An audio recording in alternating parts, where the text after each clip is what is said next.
Welcome to the class, students. My name is Amit Kilor. How are you doing today? Let me just check whether you people are online or not. Surprisingly, that is the first step almost every online class needs to necessarily complete that. And I believe you people are, I don't know, have they started or not? Yes, it is started. All right.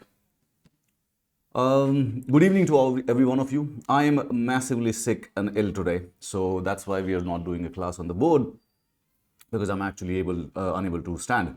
I have actually not slept for the whole last night. I actually had to cancel the foundation class जो 3 बजे होती है वो actually हमें cancel करनी पड़ी थी because I had literally no energy. So I thought that I shall actually come and talk to you for a while. Now, what are we going to do? Well, nothing. जैसे ही मैं ये class को cancel करने वाला था, I ended up realizing an old story of one of my friend.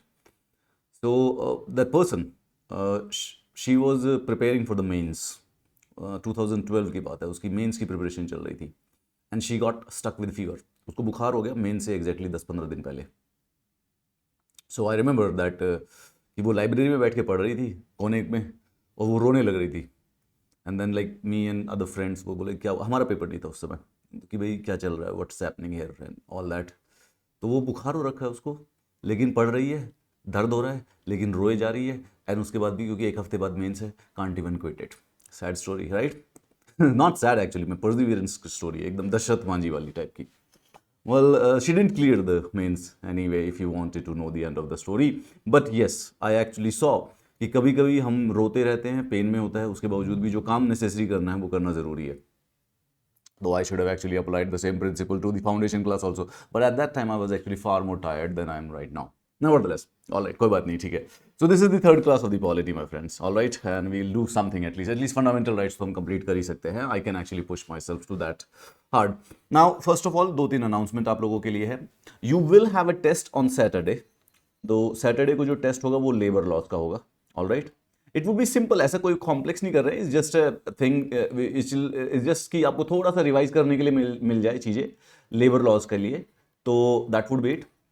कुछ ऐसी अपने 100 MCQs हैं, उनको कर लेंगे. नथिंग कोई ऐसा बहुत हार्ड को, like don't take pressure of it. Oh my God की क्या करना है. So will be just like ठीक है, alright, will do some, I just put a test, you go and attempt it and then may be for an hour or so will discuss it. Right? Generally Saturday को class नहीं होती, but we'll add a class for this week so that you get to do this. And then the same thing happens with the Sunday also. अब हम Sunday को भी basically एक कुछ नहीं करेंगे, तो एक पॉलिटी का we'll actually we'll do a test. एक 100 MCQs का पॉलिटी का भी जो टेस्ट है. So these would be the sectional test. तो सबसे पहले तो क्या है, आपके एक सेक्शनल मॉक्स हैं, nothing special, don't take it too much, क्या नाम है, pressured, it's just a general thing. Alright. And इसके अलावा आपके जो इंडस्ट्रियल रिलेशंस के, now there are the notes जो कि इंडस्ट्रियल रिलेशंस के बेसिकली अभी अवेलेबल नहीं है, वो आज बन के प्रिपेयर हो जाएंगे, तो you will get it by tomorrow. Now one more important instruction, जैसे कि जब हम इंडस्ट्रियल ये जो लेबर लॉज है, लेबर लॉज का जो हम MCQ करेंगे, there would be some MCQs which you will not find in the notes. ठीक है, हम ये जान के कर रहे हैं ताकि कुछ ऐसे क्वेश्चंस भी आपके सामने आए जो कि आपने ना पढ़े हों. And we will also get an advantage, क्योंकि जो उसकी एक्सप्लेनेशन होगी लेबर लॉज के क्वेश्चंस की, उसकी जो एक्सप्लेनेशन होगी वो फिर एक्सप्लेनेशन आपकी एक एडेड PDF बन जाएगी. क्योंकि कुछ जो टॉपिक्स या कुछ डिटेल्स जो हैं, जो हमारे मेन नोट्स के अंदर नहीं मिली हैं, वो आपको फाइनली उस MCQ के थ्रू, MCQ के टेस्ट के थ्रू वो सारी की सारी डिटेल्स मिल जाए. सो एक कंप्लीट, अभी कुछ बच्चे मिसिंग फील कर रहे हैं जिन चीज़ों को, एक दो डेटा इन्फॉर्मेशन, कुछ पॉइंट, जो डेटा पॉइंट है वो नोट्स में या PDF में अवेलेबल नहीं है, तो उनको हम ये जो 100 MCQ करेंगे उसमें ऐड करने की कोशिश करेंगे, so that everything is covered about every law. So when you attempt the paper, don't fear about it कि ये मैंने पढ़ा नहीं है या ये नोट्स में नहीं था. In any which way, one purpose is that you should actually do some things जो कि हमने नहीं पढ़ा हो. There is important to see those questions and realize how we react on it, and then we'll also get a advantage कि हम उस सारे के सारे जो चीज़ें हमारे पास अभी नोट्स में नहीं है उसको हम अपने स्टडी मटेरियल में ऐड कर लें. Right. And something like that will actually will try to do it with the polity, लेकिन पॉलिटी के लिए इतना ज़्यादा पॉसिबल नहीं होता, तो उसमें बहुत ज़्यादा हेडेक लेने की जरूरत नहीं है. Right, get it? Perfect. I hope so you understand it. So just to say, this is the polity class. Saturday को आपका लेबर लॉज का टेस्ट है. The timings would exactly be the 6 o'clock, but we'll upload the test. आप अपनी freedom के according भी कर सकते हैं.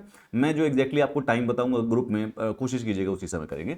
संडे को बेसिकली एक पॉलिटी का टेस्ट रख देंगे 1.5-2 घंटे का, एक बार आप कुछ नहीं तो ऐसे ही अटेम्प्ट करके देख लीजिएगा, it will help you so that you read the explanation of these two test and you learn a little bit more and will discuss it for an hour also. हम भी डिस्कस करेंगे, मैं भी discuss करूंगा जो जो important question है, right. Then industrial relations के जो नोट्स हैं अभी तक आपको नहीं मिले हैं, that will be prepared by tomorrow and then will give it to that, and उसके बाद that is it for now. Yes, let's come to the फिर हम उसके बाद आज काम की बातें कर लेते हैं। I'm tired, so we'll actually probably need to do it fast. But the tired and the exhausted and the ill and the sick doesn't mean that you can't actually summon the energy for an hour or so. कभी कभी जब हम examination के अंदर जाते हैं, when we go into the EPFO examination center, there is the strong possibility that you might be actually tired on that day. Maybe आपने पानी नहीं पिया हो, maybe you are not feeling good. Is it possible? That happens a lot. दीप रतन कह रहा है maths का mock भी रख ले। भाई एक हफ्ते में कितने टेस्ट देगा? जितने लिमिटेड टेस्ट है उतने ही दे सकते हैं ना। So will keep to only those limited test only.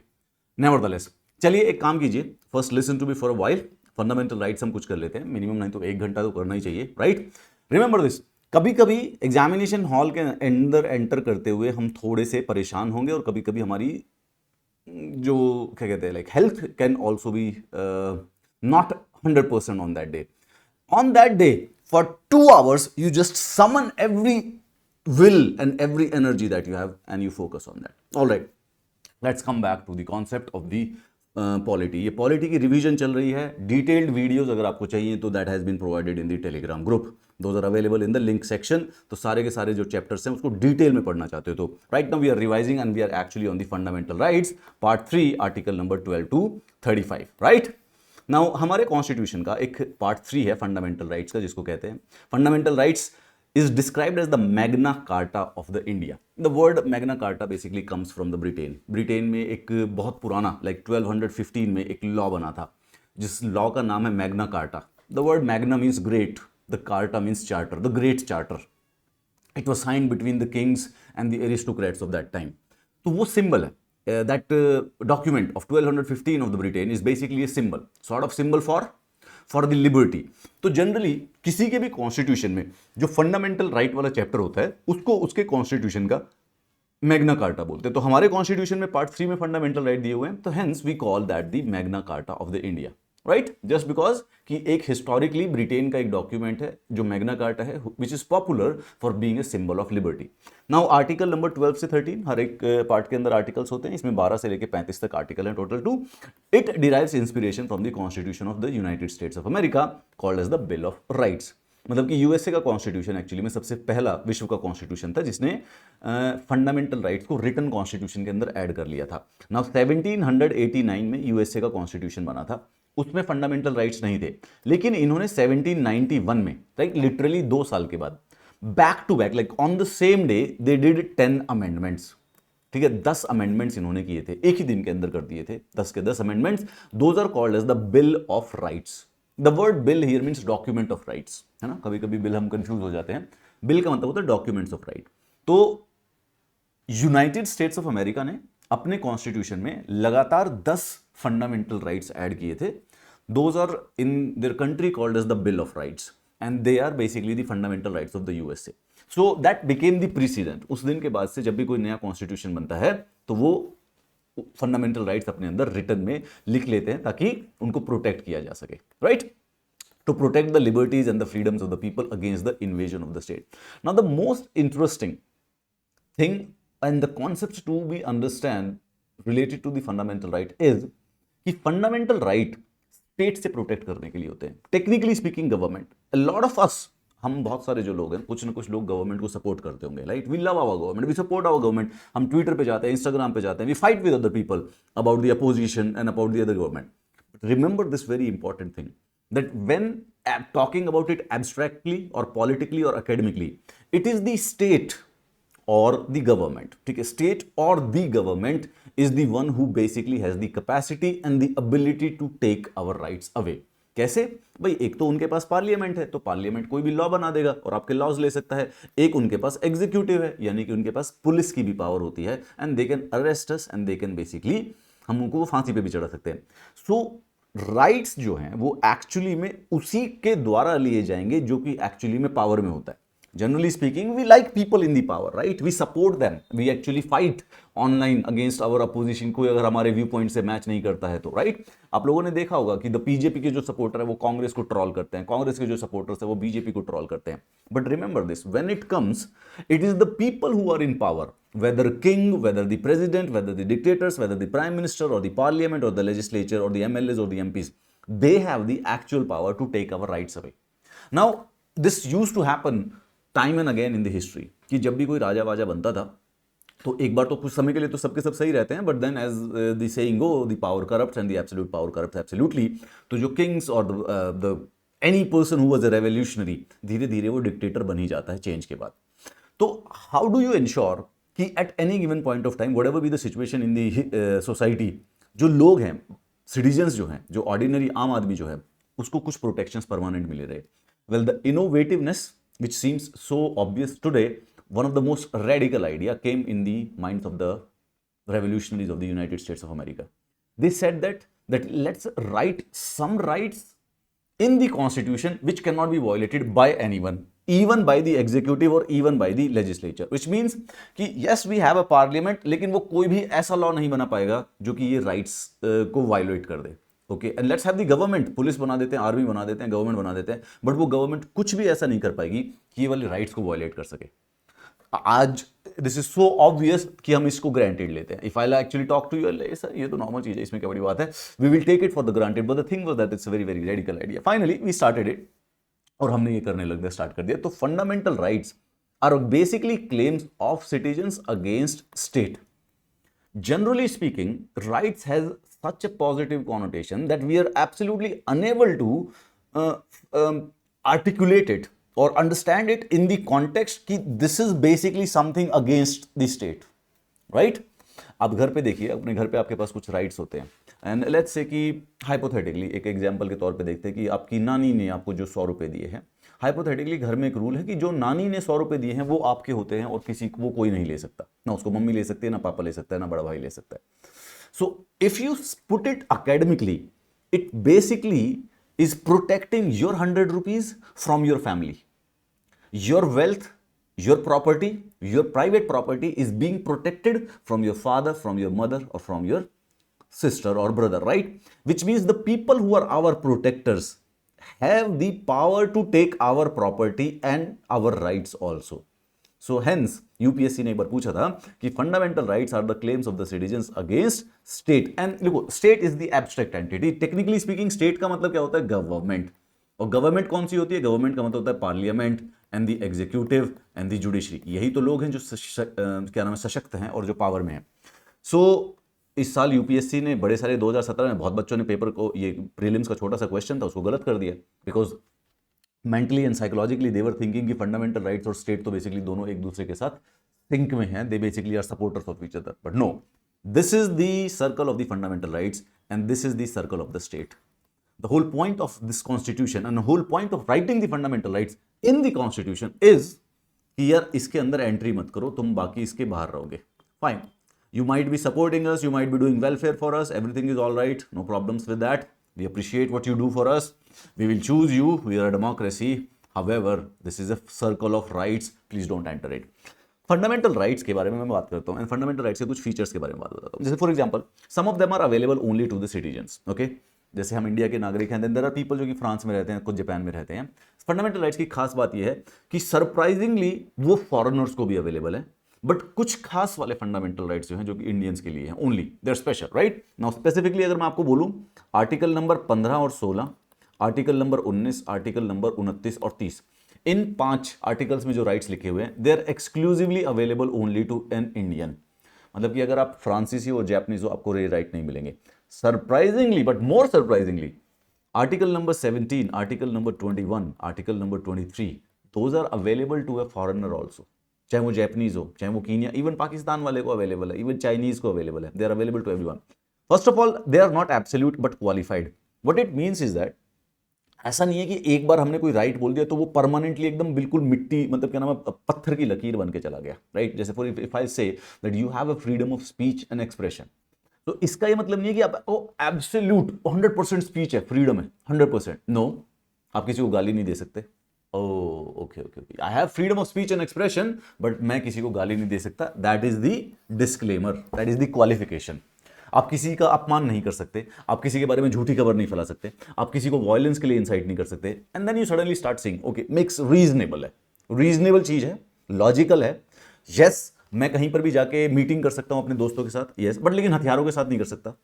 Make sense. So most of the fundamental rights are not absolute. सुन के ऐसा नहीं मत सोच लेना कि जो है भाई वो तो परमानेंटली कोई अब कुछ भी कर सकता है। No, they are basically qualified. Alright, all of them are available against the action of the state, some indeed actually against the private individuals also.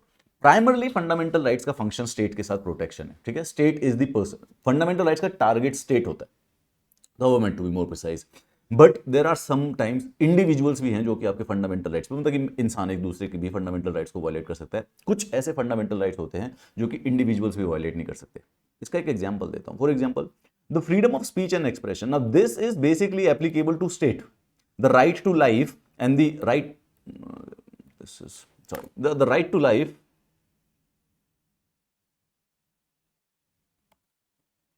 I don't know how that happened. हाँ, जो right to life है, जो right to life है वो state के against होती है। लेकिन लेट्स से कि अनटचेबिलिटी, स्टेट भी अनटचेबिलिटी नहीं कर सकती, even an individual can not do it against you. Then they are negative in character, that is they place limitations on the authority of the state. They are justiciable, justiciable का मतलब है कि courts को protect करने पड़ते हैं। They are not sacrosanct और permanent. ना, वर्ड सैक्रोसैंक्ट का मतलब होता है कि जिससे ऊपर कुछ भी नहीं हो सकता। सैक्रोसैंक्ट, जैसे कि हमारे मम्मी पापा हमारे लिए सैक्रोसैंक्ट होते हैं। My mother is sacrosanct for me, okay, you can always say that my father is sacrosanct for me. Fundamental rights, they're very, very, very, very, very important. But that does not mean they are sacrosanct कि इनसे ऊपर कुछ है ही नहीं दुनिया में। इनकी भी लिमिटेशंस हैं। परमानेंट का मतलब ये है कि दे कैन बी चेंज्ड। पार्लियामेंट चाहे तो उसको चेंज कर सकता है, रिपील कर सकता है, नया भी बना सकता है, पुराने हटा सकता है। It depends on the time, because it's in the constitution, so parliament can actually basically change it according to their will. They can be suspended जब देश में नेशनल इमरजेंसी लगी हो, right. Further, the 6 rights which are given by the Article 19 can be suspended only when emergency is declared on the grounds of war or external aggression.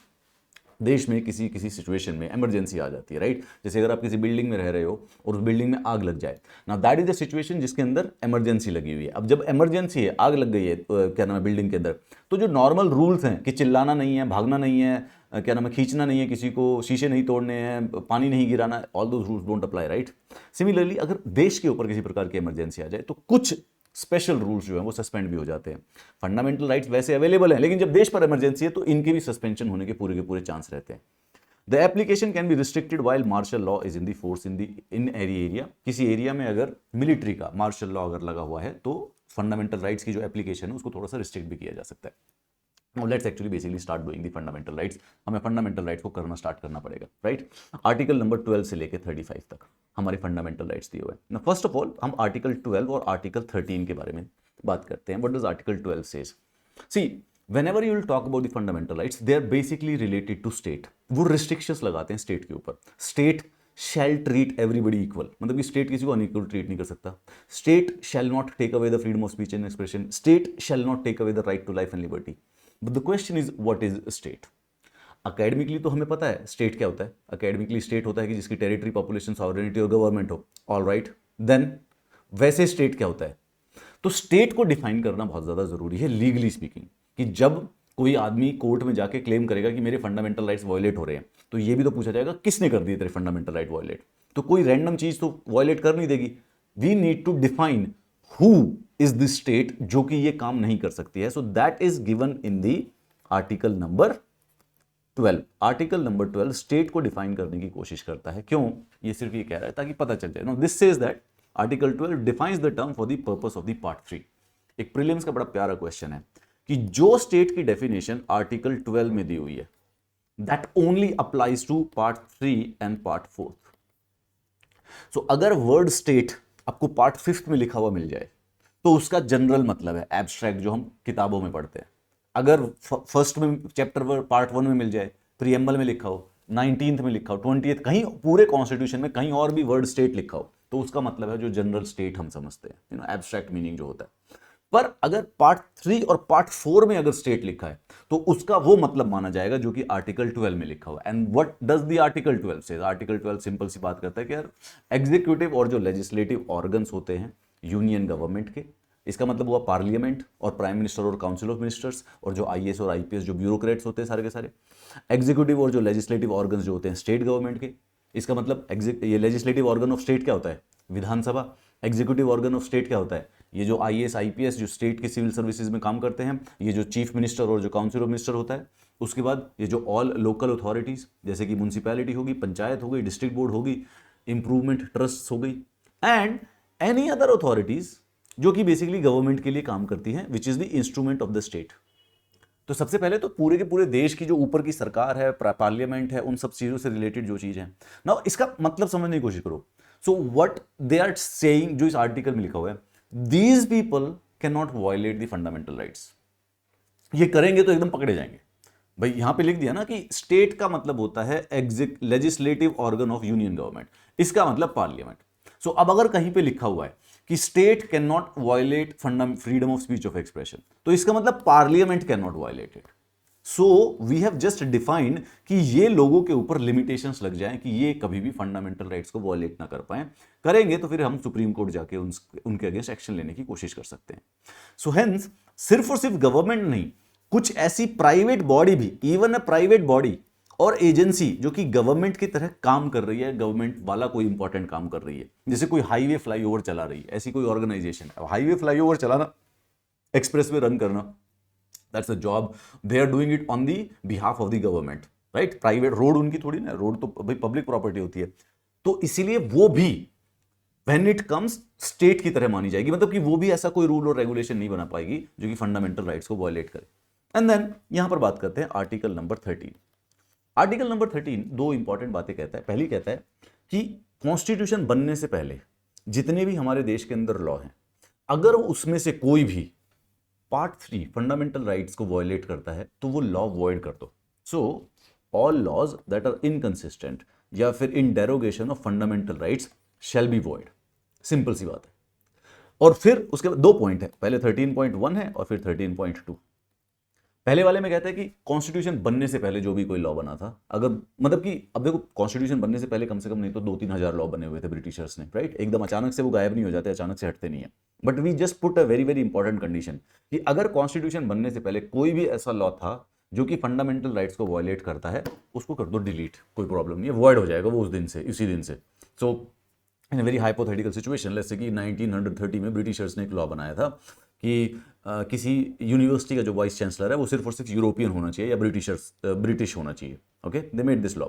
Now the moment the constitution start, ये वाला जो section है उस law का, ये void हो जाएगा। क्यों? क्योंकि this is violating a fundamental right of equality. अगर जो कोई पब्लिक कैरेक्टर है, कोई पब्लिक ऑफिस है, उसको ऐसे रैंडमली आप किसी पर्टिकुलर कास्ट या किसी पर्टिकुलर रिलीजन या किसी पर्टिकुलर रेस के साथ नहीं अटैच कर सकते। You can not discriminate between the people on the basis of the caste, sex और the place of birth.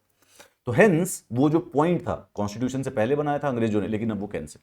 Similarly article 13.2 ये कहता है कि आज के बाद, यानी कॉन्स्टिट्यूशन स्टार्ट होने के बाद, अब ऐसा कोई भी लॉ नहीं होना चाहिए वर्ल्ड के अंदर, देश के अंदर, जो कि बेसिकली कॉन्स्टिट्यूशन को वायलेट करता हो, फंडामेंटल राइट्स को वायलेट करता हो। विच मीन्स अगर हाइपोथेटिकली पार्लियामेंट ऐसा कोई लॉ बना ही दे तो सुप्रीम कोर्ट के पास पावर है उसको वॉइड करने की।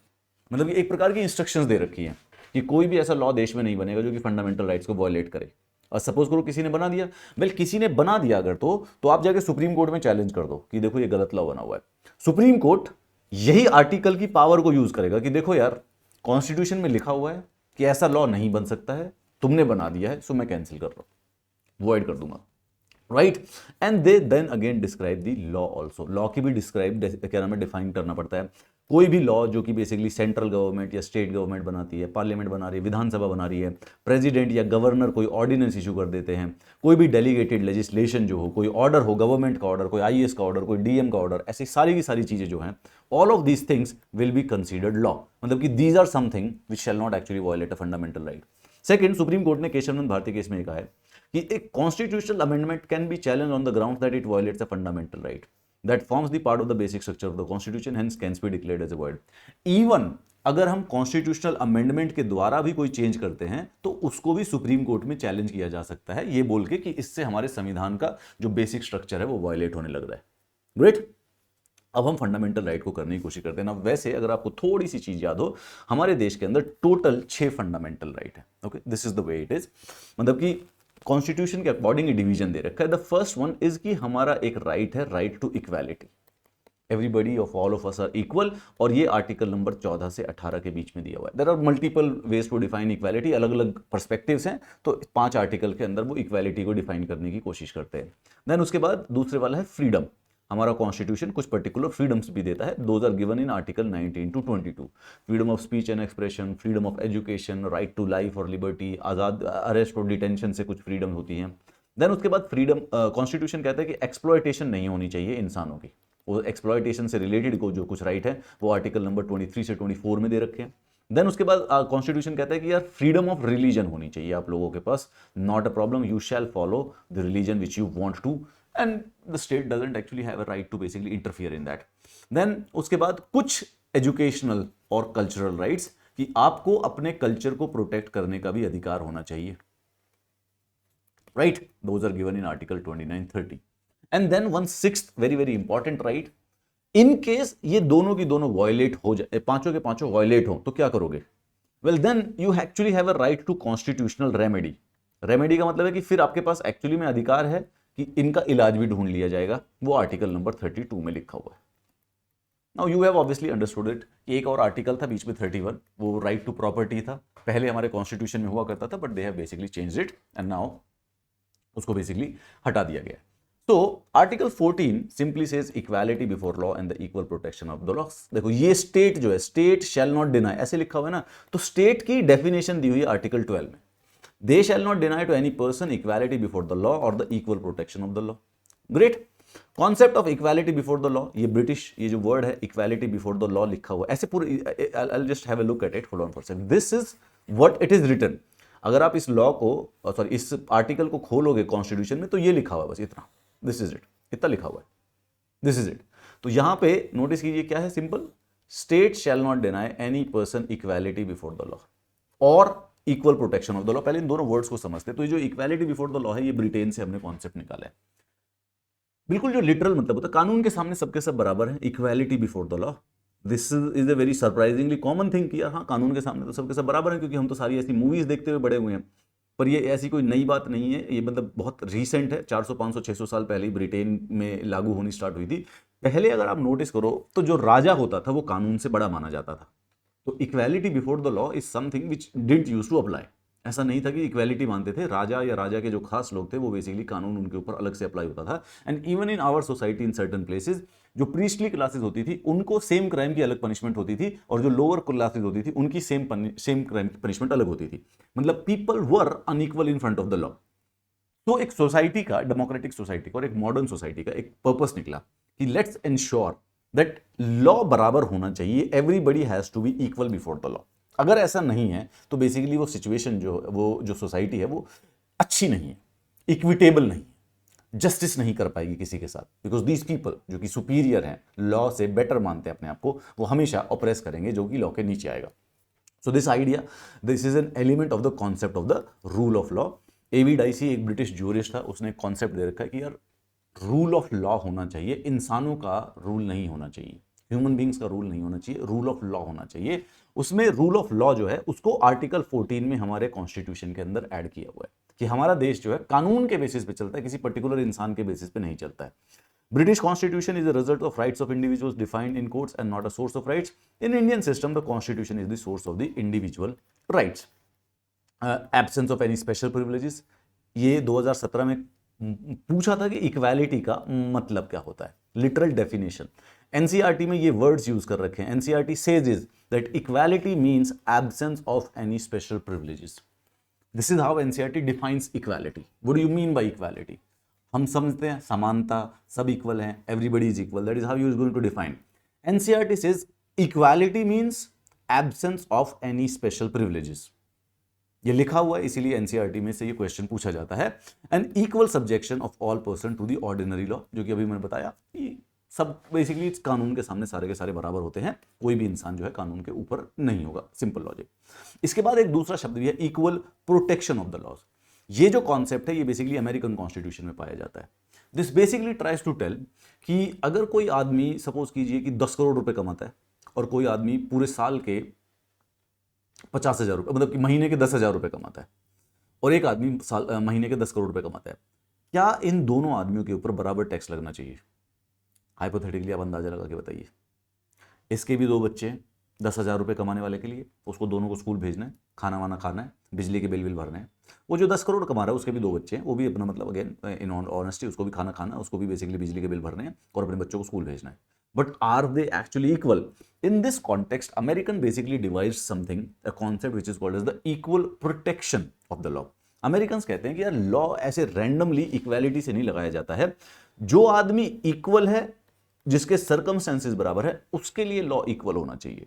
तो जो आदमी एक पर्टिकुलर लेस से कि 1 करोड़ से ऊपर सैलरी कमा रहा है, उसके ऊपर बराबर टैक्स। लेकिन सपोज करो कि कोई 1 लाख से कम कमा रहा है, तो 1 लाख से कम कमाने वाली एक अलग कैटेगरी होगी, इनके लिए बेसिकली थोड़ा सा लॉ, ये इक्वल सर्कमस्टेंसेस नहीं है ना, तो इसलिए लॉ इसमें यहां पे चेंज हो सकता है, क्योंकि हमें इनको भी प्रोटेक्ट करना है।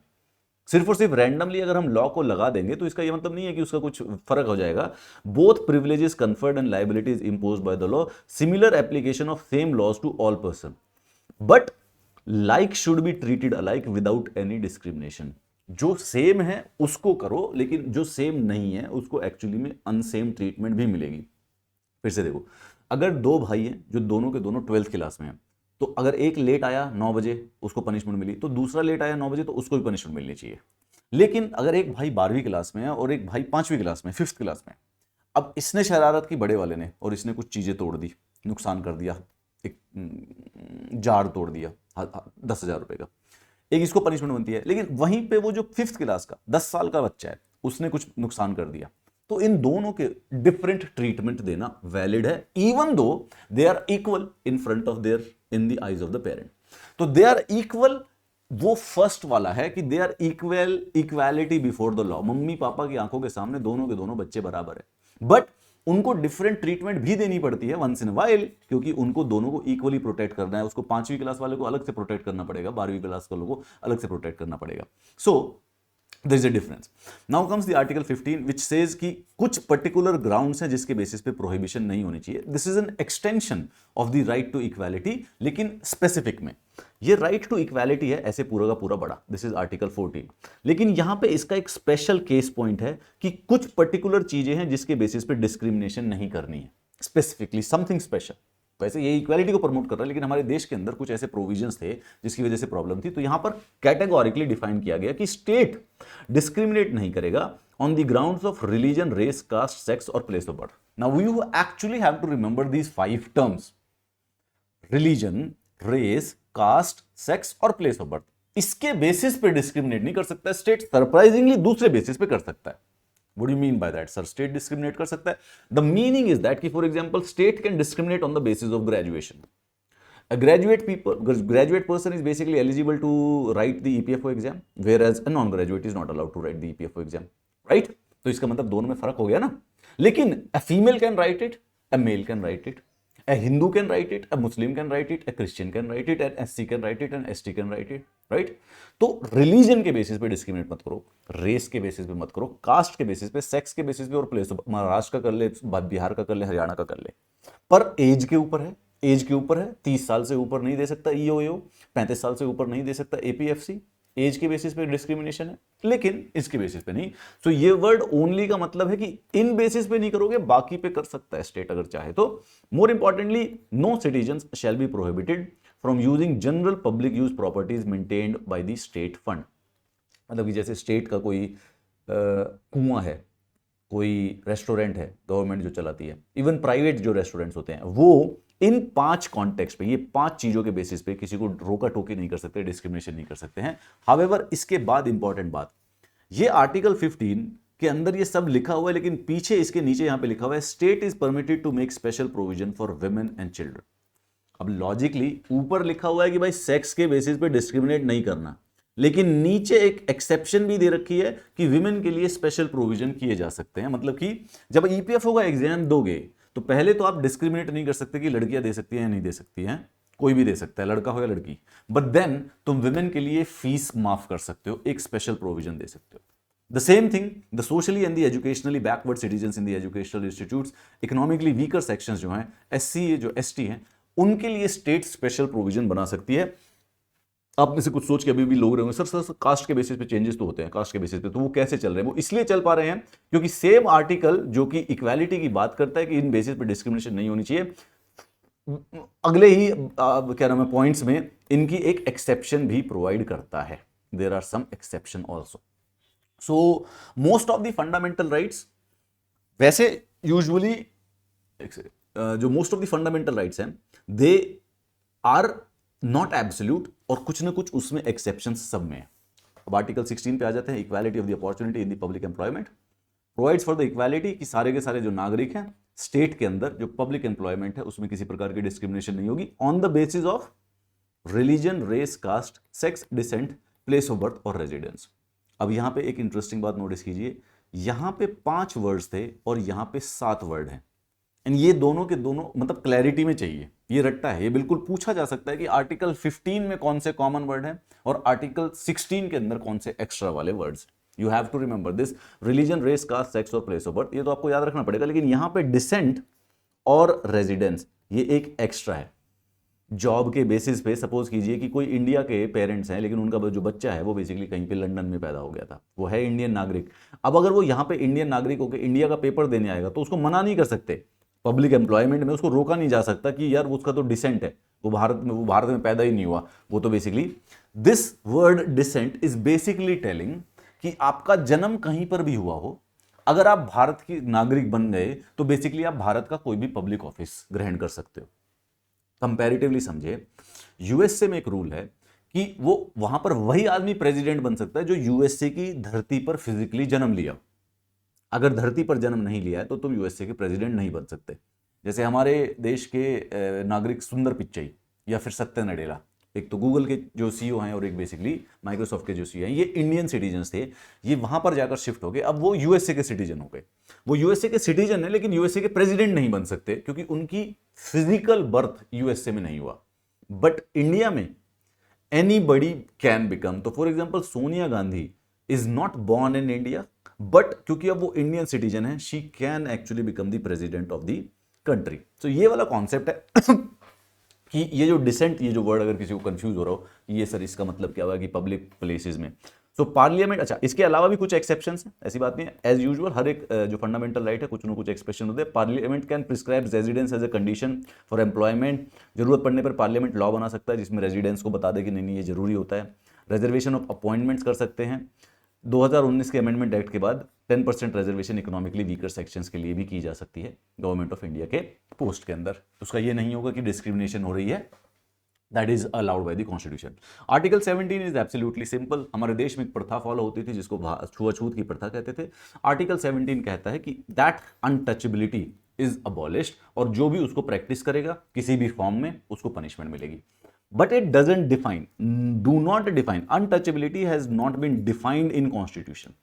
It has been defined later by a different act of the Parliament. मतलब untouchability होती क्या है? जैसे कि सपोज कीजिए कोई आदमी किसी आदमी को ऐसे जाति सूचक वर्ड जो होते हैं, तू तो चमार है, तू तो चूड़ा है, ये बोल दे, so this is untouchability, this is the practice of untouchability according to the law. Law में ऐसा लिख दिया गया है, लॉ में ऐसा बना दिया गया है कि लोगों को जाति सूचक शब्दों से अगर कोई बुलाता है या उनको बेसिकली बेइज्जती करने की कोशिश करता है तो ये अनटचेबिलिटी की प्रैक्टिस है। ऐसा करने पे पनिशमेंट मिलेगी। क्या पनिशमेंट मिलेगी वो भी उस लॉ के अंदर लिखा है। तो कॉन्स्टिट्यूशन में सिर्फ ये लिखा है कि untouchability is abolished and untouchability जो करे उसको पनिशमेंट मिलेगी। लेकिन अनटचेबिलिटी होती क्या है, पनिशमेंट होनी क्या चाहिए, वो एक बाहर सेपरेट लॉ में लिखी हुई है। This is available against the private individuals also. State तो कर ही नहीं सकती है एक्चुअली में, कोई आदमी एक दूसरे के साथ भी नहीं कर सकता है।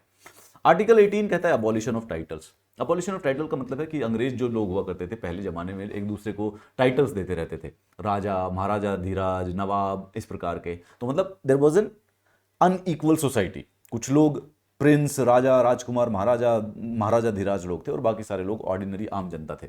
दोस titles are basically not allowed, कोई भी टाइटल। अब मिलिट्री वाला और डॉक्टर वाला मिल जाता है। जैसे डॉक्टर तो कहते हैं ना, you are a doctor, philosophy का सॉरी क्या नाम है, जब पीएचडी कर लेते हैं तो उसको भी डॉक्टर कहते हैं। कर्नल, जनरल, आर्मी के लोग, एयरफोर्स के, दोज आर दी टाइटल्स। वो मिलिट्री और एकेडमिक वाले अलाउड है, पर वैसे स्टेट जो है किसी भारतीय को अलग से कोई टाइटल नहीं देती है, नवाबो टाइप के। सिटीजन ऑफ इंडिया कहीं और से टाइटल नहीं ले सकते हैं। कोई फॉरेनर अगर इंडिया में काम करता है और उसके बाद उसको कहीं से अपने देश से टाइटल मिल रहा है तो उसको प्रेसिडेंट से परमिशन लेनी पड़ेगी। नो सिटीजन और फॉरेनर जिसको भी बेसिकली इंडिया के अंदर काम करता है किसी दूसरी स्टेट से ऐसे प्रेजेंट एम्यूलमेंट नहीं लेगा without the consent of the president. ठीक है, नॉट अ प्रॉब्लम, कोई छोटी मोटी बात है। सुप्रीम कोर्ट ने किसी ने जाके चैलेंज कर दिया कि जो ये भारत रत्न का प्राइज मिलता है, पद्म विभूषण, पद्म भूषण और पद्मश्री का जो प्राइज मिलता है, ये तो एक प्रकार से टाइटल हो गया, राइट। तो सुप्रीम कोर्ट ने जजमेंट दिया कि नहीं, these are constitutionally valid, they are not titles, they are just acknowledgement of the contribution of the people. तो मेरिट की कॉन्ट्रीब्यूशन करना इक्वालिटी के अगेंस्ट नहीं जाता है। If you are contributing into the society तो कोई बड़ी बात, कोई बुरी बात नहीं है एक दूसरे को डिस्कशन करना।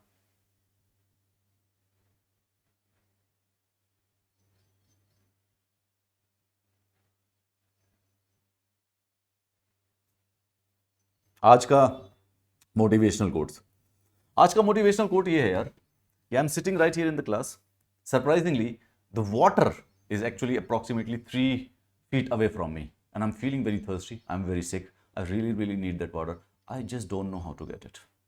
What shall I do? And the problem is that I am stuck with the mic. Shall I go and get it? I'm going to get the water.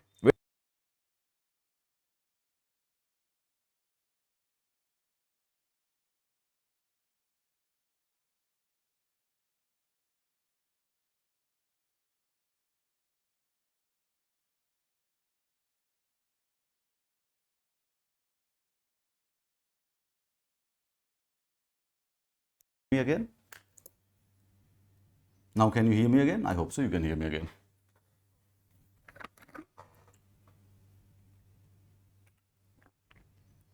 Oh my God. This is truly the elixir of the life. The only reason I believe in God is because I drink water. People think that there is no proof of God. People write books about the proof of the existence. No, you don't need to write the book to prove the existence of the God. You just need to drink a glass of water to prove the existence of God. That is how amazing water is, my friends. Am I right or am I right?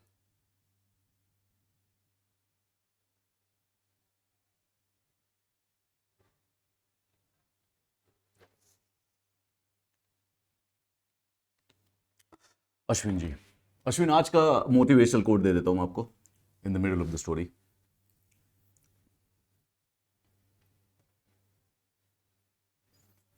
मेरा motivational code F से start होता है,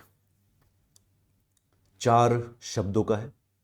it is an F word, 4 letters. The real secret and the truth about the life is basically to flow with the life. Life के साथ flow करते जाइए, life को resist मत कीजिए।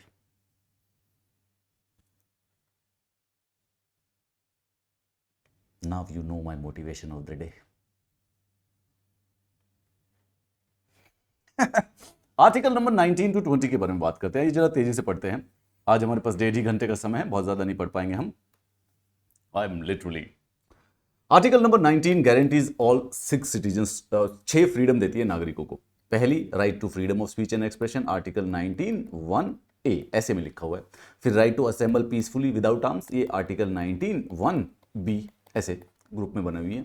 आर्टिकल 9 मतलब बेसिकली आर्टिकल 19(1) के अंदर टोटल ऐसे 6 सिटीजन्स, 6 बेसिकली राइट्स मिले हुए हैं कि आपके पास स्पीच के एक्सप्रेशन का फ्रीडम है, पीसफुली असेंबल कर सकते हो कहीं पे भी, एसोसिएशंस और यूनियंस और कोऑपरेटिव सोसाइटीज बना सकते हो, you can move freely throughout the territory of the India, you can reside and settle in any part of the territory of the India and you can practise any profession. बीच में एक और थी, right to acquire and the dispose of the property. तो ये जो right to property है ये बेसिकली 19(1)(f) में थी, 2 में थी 19(1)(f) एंड आर्टिकल नंबर 31, ये दोनों में से डिलीट कर दी थी 44th अमेंडमेंट के द्वारा। ये बात को ध्यान रखेंगे।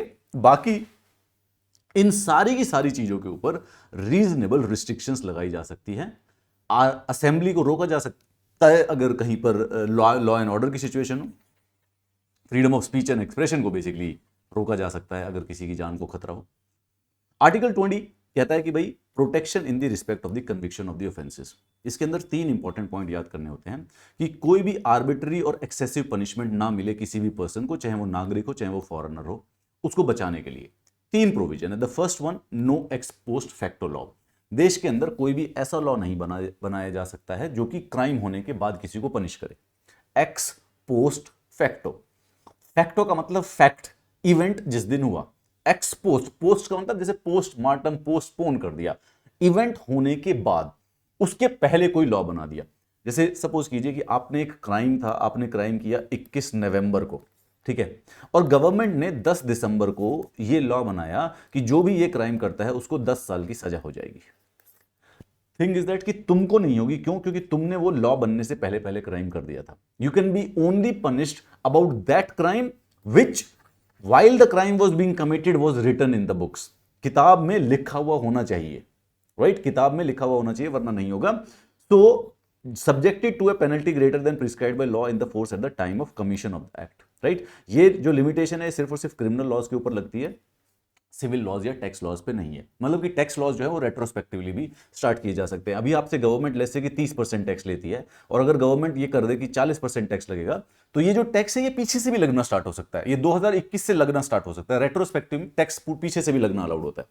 नो डबल जेपार्डी, किसी भी नागरिक को प्रोसिक्यूट करना और पनिश करना सेम ऑफेंस के लिए 2 बार नहीं किया जा सकता। अगर आपको कोर्ट पनिशमेंट देगी तो 1 बार ही पनिशमेंट देगी। अगर वहां से अगर आपको पनिशमेंट दे दी गई है तो you can not again be brought to the court, और अगर वहां से बरी हो गए हो तो फिर उसके बाद दोबारा से उस कोर्ट में फिर से सेम चीज के लिए पनिशमेंट के लिए नहीं आ सकते हो।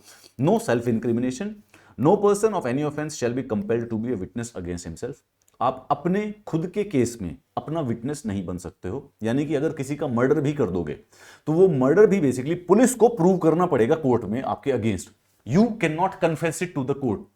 आप जज के सामने ये जाके बोल दोगे ना, सर मैंने मर्डर किया है, हाँ सर, 4 लोग जा रहे थे, अचानक से मेरा मूड बना और चारों को माथा, तो मतलब ईंट से माथा तोड़ दिया उनका।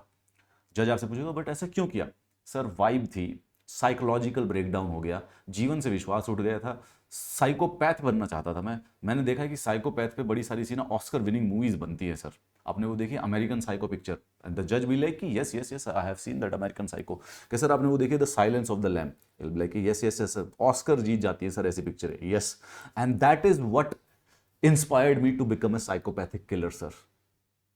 Judge be like, okay, I don't agree with you, but I am getting your point. So you basically was watching some Oscar-worthy and amazing artistic movies, and you got inspired to basically commit murders. Is that, am I right? Yes, sir. और मैंने murder किया है। दूसरा sir, मैं गांधी जी की भी एक movie देख के आया था 1982 की, और मैं उससे भी इंस्पायर था। और उसमें गांधी जी जब भी उनके ऊपर किसी प्रकार का केस चलता था तो जज के सामने खड़े होकर बोल देते थे कि I agree, I actually plead guilty. Okay, तो तुम साइकोपैथिक मूवीज से भी इंस्पायर्ड हो, यस सर, और तुम गांधी जी से भी इंस्पायर्ड हो, यस सर। एक को देख के तुम मर्डर कर रहे हो, हाँ सर। दूसरों को देख के, गांधी जी को इंस्पायर होकर तुम गिल्टी प्लीड कर रहे हो, यस सर।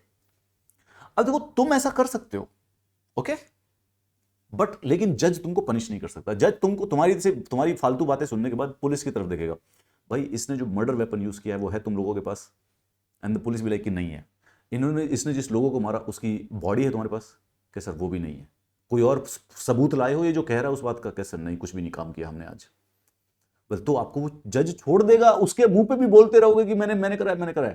अब जज भी लाइक कि सर सॉरी हमारे पास आपके अगेंस्ट कोई एविडेंस नहीं है तो हम आपको छोड़ रहे हैं। तो बोलेगा नहीं बट मैंने 4 लोगों का मर्डर किया है, प्लीज बिलीव मी। जज कहेगा भाई हमारे पास एविडेंस नहीं है यार। नहीं बट मैं कह रहा हूं। हाँ तो तुम कह रहे हो, अब हमें एविडेंस, तुम एविडेंस दे सकते हो कहीं से? एविडेंस है तुम्हारे पास कोई? नहीं, एविडेंस तो मैंने सर लाशों को बहा दिया, मैंने जला दिया। सो the thing is that you can not be witness against yourself, surprisingly. वैसे तो आपको लग रहा था कि मजाक चल रहा है, बट ऑनेस्टली स्पीकिंग देखो लॉजिक है। जैसे आपको मालूम होगा कि सलमान खान भाई जो है, भाई गाड़ी नहीं चला रहे थे, ड्राइवर चला रहा था। अब एक्चुअली में ऐसा क्या है कि अगर ये विटनेस अगेंस्ट हिमसेल्फ वाला हम पॉइंट नहीं रखें ना, तो 24 घंटे जितनी भी सलमान खान जैसी गाड़ियां जो भी चलती हैं वो सारी की सारी ड्राइवर चला रहे होंगे। क्योंकि फिर कोई भी अमीर आदमी क्राइम करेगा, किसी भी गरीब आदमी को बेचारे 5,000 रुपये लेके जाके बोल देगा कि तू जाके उसको कन्फेस कर ले। अगर कन्फेशन के बेसिस पे अगर हम पनिशमेंट देने लग गए तो तो वैसे दूर से देख के लगता है कि सर कोई आदमी मर्डर करके बोले, खुद कह रहा है कि मैंने मर्डर किया है, तब भी उसको अगेंस्ट हम कुछ नहीं कर सकते। कई बार चीजें इतनी आमने सामने होती है। आपने दिल्ली का एक केस सुना होगा, I am forgetting the name. The boyfriend basically cut the girlfriend into pieces, बड़े सारे से पीसेस में बॉडी को काट के फेंक दिया। क्या नाम था? Shraddha Walker, I do not remember the name, so I don't want to say it correct. शायद श्रद्धा का केस था, श्रद्धा नाम था लड़की का। पुलिस अभी तक प्रूव नहीं कर पाई है, कोर्ट अभी तक उसको पनिशमेंट नहीं दे पाई है, और कुछ लीगल एक्सपर्ट्स ये भी कहते हैं कि शायद वो बच के निकल जाए। दो पूरे के पूरे देश को पता है कि इस आदमी ने अपनी गर्लफ्रेंड का मर्डर करके उसको पीसीज में काट काट के बेसिकली महिपालपुर के पीछे के जंगलों में उसकी बॉडी फेंक दी। ये हमारे क्रिमिनल सिस्टम का पैराडॉक्स है कि sometimes even when you know कि किसने क्राइम किया, you can't punish that person. So that is it. हाँ, it doesn't extend to compulsory production of material objects. पकड़ के ये तो पूछ सकते हैं भाई सामान लाओ, कहाँ पे मर्डर वेपन है, impression, specimen signature, blood specimen, ये तो हम कलेक्ट कर ही सकते हैं। Compulsory exhibition of body, it extends only to criminal proceedings, don't to civil proceedings. ये क्राइम के है। अब इसी मेरी बातों को सुन के जज के सामने ये मत बोल लेना कि सर मैंने की है टैक्स की चोरी, सर पैसा कमाता था मैं 30 लाख रुपया और टैक्स नहीं भरा और फ्रॉड कर दिया, इस पे हो जाएगी जेल, इस पे जज पकड़ लेगा, क्या बात कर रहे हो, कितने पैसे चोरी करते थे सर, 4 लाख रुपए की टैक्स की चोरी मैं करता हूं, उस पे पकड़ के उस पे जेल हो जाएगी। क्राइम का फंडा है। अगर तुम अपने क्राइम के सारे सबूत मिटा दो तो तुम किसी को भी बताते रहो, कोई कुछ नहीं कर पाएगा। बट याद रखना, अगर कहीं से नया सबूत पकड़ा गया तो फिर गए काम से। आर्टिकल 21 प्रोबेबली हमारे देश का और एक्चुअली में हमारे कॉन्स्टिट्यूशन का और प्रोबेबली वर्ल्ड का और पूरे ह्यूमैनिटी का सबसे इंपॉर्टेंट आर्टिकल जो है वो ये है, article 21, the right to life and liberty. 15-20 हजार साल की सिविलाइजेशन है, ऑलमोस्ट 2 लाख 3 लाख साल का बेसिकली हमारा ह्यूमैनिटी है। ह्यूमैनिटी की एज कितनी है? ज्यादा से ज्यादा 2 से 10 लाख साल से ऊपर नहीं है। और सिविलाइजेशन की एज कितनी है? मोटा मोटी देखी जाए तो 3000 साल। लेकिन चलो सेटल्ड सिविलाइजेशन, सेटल्ड लाइफ की कितनी है? 10,000 साल। इन सब नंबर्स पे कितनी भी कोई भी लेंथ, जियोग्राफिकल लेंथ दे दो टाइम की, हर सिंगल सोसाइटी में सबसे इंपॉर्टेंट जो चीज रही है मेरे बच्चों, वो रही है right to life and liberty. अब राइट टू लाइफ और लिबर्टी, भाई सबसे बड़ा क्राइम क्या? मर्डर। एक तो दूसरा इंसान, समाज में दूसरा रहने वाला इंसान जो है आपका जीवन नहीं ले सकता, और अगर जीवन लेता है तो लिटरली पूरे समाज की रिस्पॉन्सिबिलिटी होती है उसको पनिश करने के लिए। इसीलिए हमने कोर्ट्स बना रखे हैं, क्रिमिनल सिस्टम बना रखा है, कोर्ट के क्या नाम है, लॉज बना रखे हैं। लेकिन सबसे बड़ी इंपॉर्टेंट बात है कि ये जो है ये स्टेट लेने लग जाए तो क्या करेगा भाई? तो जहां पे स्टेट आपकी लाइफ ना ले सके और आपकी लिबर्टी को कुछ ना कर सके, वो दुनिया की बेस्ट सोसाइटी होती है। जनरली स्पीकिंग अगर हम देखें तो यूनाइटेड स्टेट्स ऑफ अमेरिका और जो ये वेस्टर्न डेमोक्रेसीज हैं, ये सबसे ज्यादा पॉपुलर और खास और अच्छी जीवन क्यों जी रहे हैं वहां पे लोग? क्यों? क्योंकि उनको पता है कि कुछ भी कर लो, गवर्नमेंट मेरी जान नहीं ले सकती। उनके राइट्स इतने प्रोटेक्टेड हैं, और उनको पता है कि गवर्नमेंट मेरी लिबर्टी नहीं ले सकती। No person shall be deprived of his life और personal liberty except according to procedure establish by law. मतलब अगर लॉ में प्रोसीजर है तो ले सकती है, वरना उसके अलावा नहीं ले सकती है। जैसा कि मैंने आपको कल बताया था कि सुप्रीम कोर्ट जो होती है, जुडिशरी जो होती है, वो बेसिकली कॉन्स्टिट्यूशन को इंटरप्रेट कर सकती है। 1950 में सुप्रीम कोर्ट के पास एक केस चला गया। सुप्रीम कोर्ट ने इसी आर्टिकल का ये जो सेंटेंसेज है ना, इसको पढ़ के इसका एक बहुत ही सस्ता इंटरप्रिटेशन दे दिया। सुप्रीम कोर्ट क्या जो बोलती है वो बेसिकली एक प्रकार से जज के ऊपर डिपेंड करता है। जज की वाइब है उस दिन मजेदार, ऑनेस्ट वाइब है, कुछ भी कर देता है, बेकार वाइब है तो कुछ भी कर देता है। उसने, जज ने ये सेंटेंस पढ़ा, कहता कि भाई no person shall be deprived of his life और personal liberty except according to the procedure establish by law. तो जज की इंटरप्रिटेशन निकली कि अगर लॉ में लिखा हुआ है तो फिर बेसिकली फिर हम क्या कर सकते हैं? फिर हमने थोड़ी ना कुछ करना है। मतलब कि अगर किसी ने लॉ बना दिया कि ब्लैक टी शर्ट पहनने वाले को फांसी चढ़ा दो, तो अगर मैं बोलूं, मैं ये सपोज करो भाई कल मोदी जी ने लॉ बना दिया सुबह सुबह, अमित शाह जी ने, कि जो ब्लैक टी शर्ट वाले पकड़ो इनको सबको जेल में डालो, मेरी तो हालत खत्म, मैं तो अगले दिन ही फंस गया। तो मैं इमीडिएटली कोर्ट चला गया, भाग के कोर्ट वालों के पास गया। मैंने कहा जज साहब ये तो मेरी फंडामेंटल राइट टू लाइफ का उल्लंघन है। तो जज जो हुआ 1950 वाला जो ये जज है, वो देखेगा कि यार अमित भाई देख मेरी बात सुन, क्योंकि लॉ में लिखा हुआ है कि ब्लैक टी शर्ट वालों को फांसी है तो फांसी है भाई, अब इसमें हम कुछ नहीं कर सकते, यही कॉन्स्टिट्यूशन कहता है, दिस इज एब्सोल्युटली राइट। अब इसमें कैच क्या हुआ? इसमें मेरे को पुलिस से तो बचा लिया कि जब तक लॉ में नहीं है पुलिस मेरा कुछ नहीं कर सकती, लेकिन लेजिस्लेचर से कौन बचाएगा? वो तो कुछ भी लॉ बना सकते हैं जो मर्जी है। सो यहां पे सिर्फ और सिर्फ आर्बिट्री एग्जीक्यूटिव एक्शन से तो बच गया मैं, लेकिन लेजिस्लेटिव एक्शन से नहीं बच पाया। बड़ा रिस्की मैटर था ये। बेसिकली आपने पार्लियामेंटेरियन यानी एमपीज के हाथ में सारी पावर दे दी, जैसा मर्जी उठपटांग लॉ बनाए और कुछ भी हो जाएगा देश के अंदर। फिर 1978 में किसी दिन शायद कोई जज था, अच्छा खासा घर से बेसिकली खुश आदमी था। खुशहाल बंदे जो होते हैं ना, वो खुशहाल बंदे दूसरे लोगों की भी खुशी देखते हैं। जो आदमी खुद घर के दुखी रहता है वो आदमी दूसरों की खुशी नहीं देखता बेटा, जनरली मैंने नोटिस किया ऐसी बात। तो ये आदमी जो दूसरा जज था ये खुश था अपने जीवन से, I think so, I am assuming so. बच्चे बच्चे भी सेटल थे, हो सकता है एक आधा आईएएस वाईएएस पेपर वेपर भी निकल गया, जज भी बन गया कोई दूसरे वाला। ये जब कोर्ट आया तो इसके पास केस आया मेनका गांधी केस का। इसने अचानक से बोला कि होल्ड ऑन भाई, एक बात बताओ मेरे को, ये राइट टू लाइफ और पर्सनल लिबर्टी है, ये जस्ट बिकॉज की कोई रैंडम लॉ बना दिया तो इससे ले लेंगे? हम पागल थोड़ी ना, इतना बड़ा देश बना रखा है, डेमोक्रेसी डेमोक्रेसी बोलते हैं, रिपब्लिक सॉवरेनिटी, और ऐसा कॉन्स्टिट्यूशन कर रहे हैं, अंग्रेजों के राज में अब रहते नहीं है, तो रैंडम कोई भी लॉ बना के तुम जिंदगी ले लोगे? नहीं, लॉ जो बने यार वो भी तो जस्ट होना चाहिए, वो भी तो फेयर होना चाहिए। रैंडमली कोई भी लॉ बना के अगर आप किसी की लाइफ और लिबर्टी ले लोगे तो ये तो स्कैम ही हो गया एक प्रकार का। तो इसने इसी चीज को दोबारा से पढ़ा कि no person shall be deprived of his life और personal liberty except according to procedure established by law. Of course, लेकिन जो लॉ का प्रोसीजर है एक बार जरा हम उसको भी देखेंगे। प्रोसीजर नहीं, प्रोसेस बताओ क्या किया था, प्रोसीजर बताओ, प्रोसेस। राइट टू लाइफ का मतलब सिर्फ जिंदा रहना नहीं है भाई, ह्यूमन डिग्निटी भी चाहिए, ठीक है? ऐसा नहीं है कि बस खाली सांस जो आदमी ले रहा है वो जिंदा रह गया। कानून जो है वो भी बेसिकली फेयर होना चाहिए, जस्ट होना चाहिए, रीजनेबल होना चाहिए। तो यहां पे अमेरिकी जो लोग हैं भाई जज्बाती, देखो अगर आपने नोटिस किया हो पिछले 3 दिनों के अंदर अंदर, बाकी कुछ भी कहो अमेरिका के बारे में, लेकिन लोग राइट्स को प्रोटेक्ट करने में भाई सबसे आगे है पूरे देश में, वर्ल्ड में। अधिकारों की जहां बात आ जाती है अमेरिकी खड़े हो जाते हैं, अपने पर्सनल वाले, दूसरों के लिए नहीं। इतना मतलब अच्छे, कहीं गलत मैसेज ना चला जाए, इंटरप्रिटेशन आप गलत मत कर लेना। दूसरों के अधिकार ये जाके सारे के सारे तोड़ देते हैं। देखो जिसके पास शक्ति होती है उसका ये आप बिहेवियर उसके साथ देखेंगे कि जिसके पास बड़ी लाठी है वो दूसरों को जाके पीट देता है और खुद आके बोलता है कि ओहो मैं तो ये लाठी अपनी प्रोटेक्शन के लिए रखी हुई है। ये अमेरिका की भी यही हालत है। बट अगर वैसे देखा जाए फिलोसफिकली और आइडियोलॉजिकली, भाई राइट्स के सबसे बड़े प्रोटेक्टर जो हैं वो है अमेरिकी आदमी। इन्होंने ये कॉन्सेप्ट स्टार्ट किया था कि भाई फालतू लॉ से कोई फर्क नहीं पड़ता, हमें लॉ कुछ भी बना दो तुम, हमें कोई फर्क नहीं पड़ता, लॉ बनना चाहिए ड्यू प्रोसेस से। ड्यू प्रोसेस का मतलब जो जस्ट है, जो फेयर है, जो रीजनेबल है, उसको लॉ मानेंगे, वरना नहीं मानेंगे।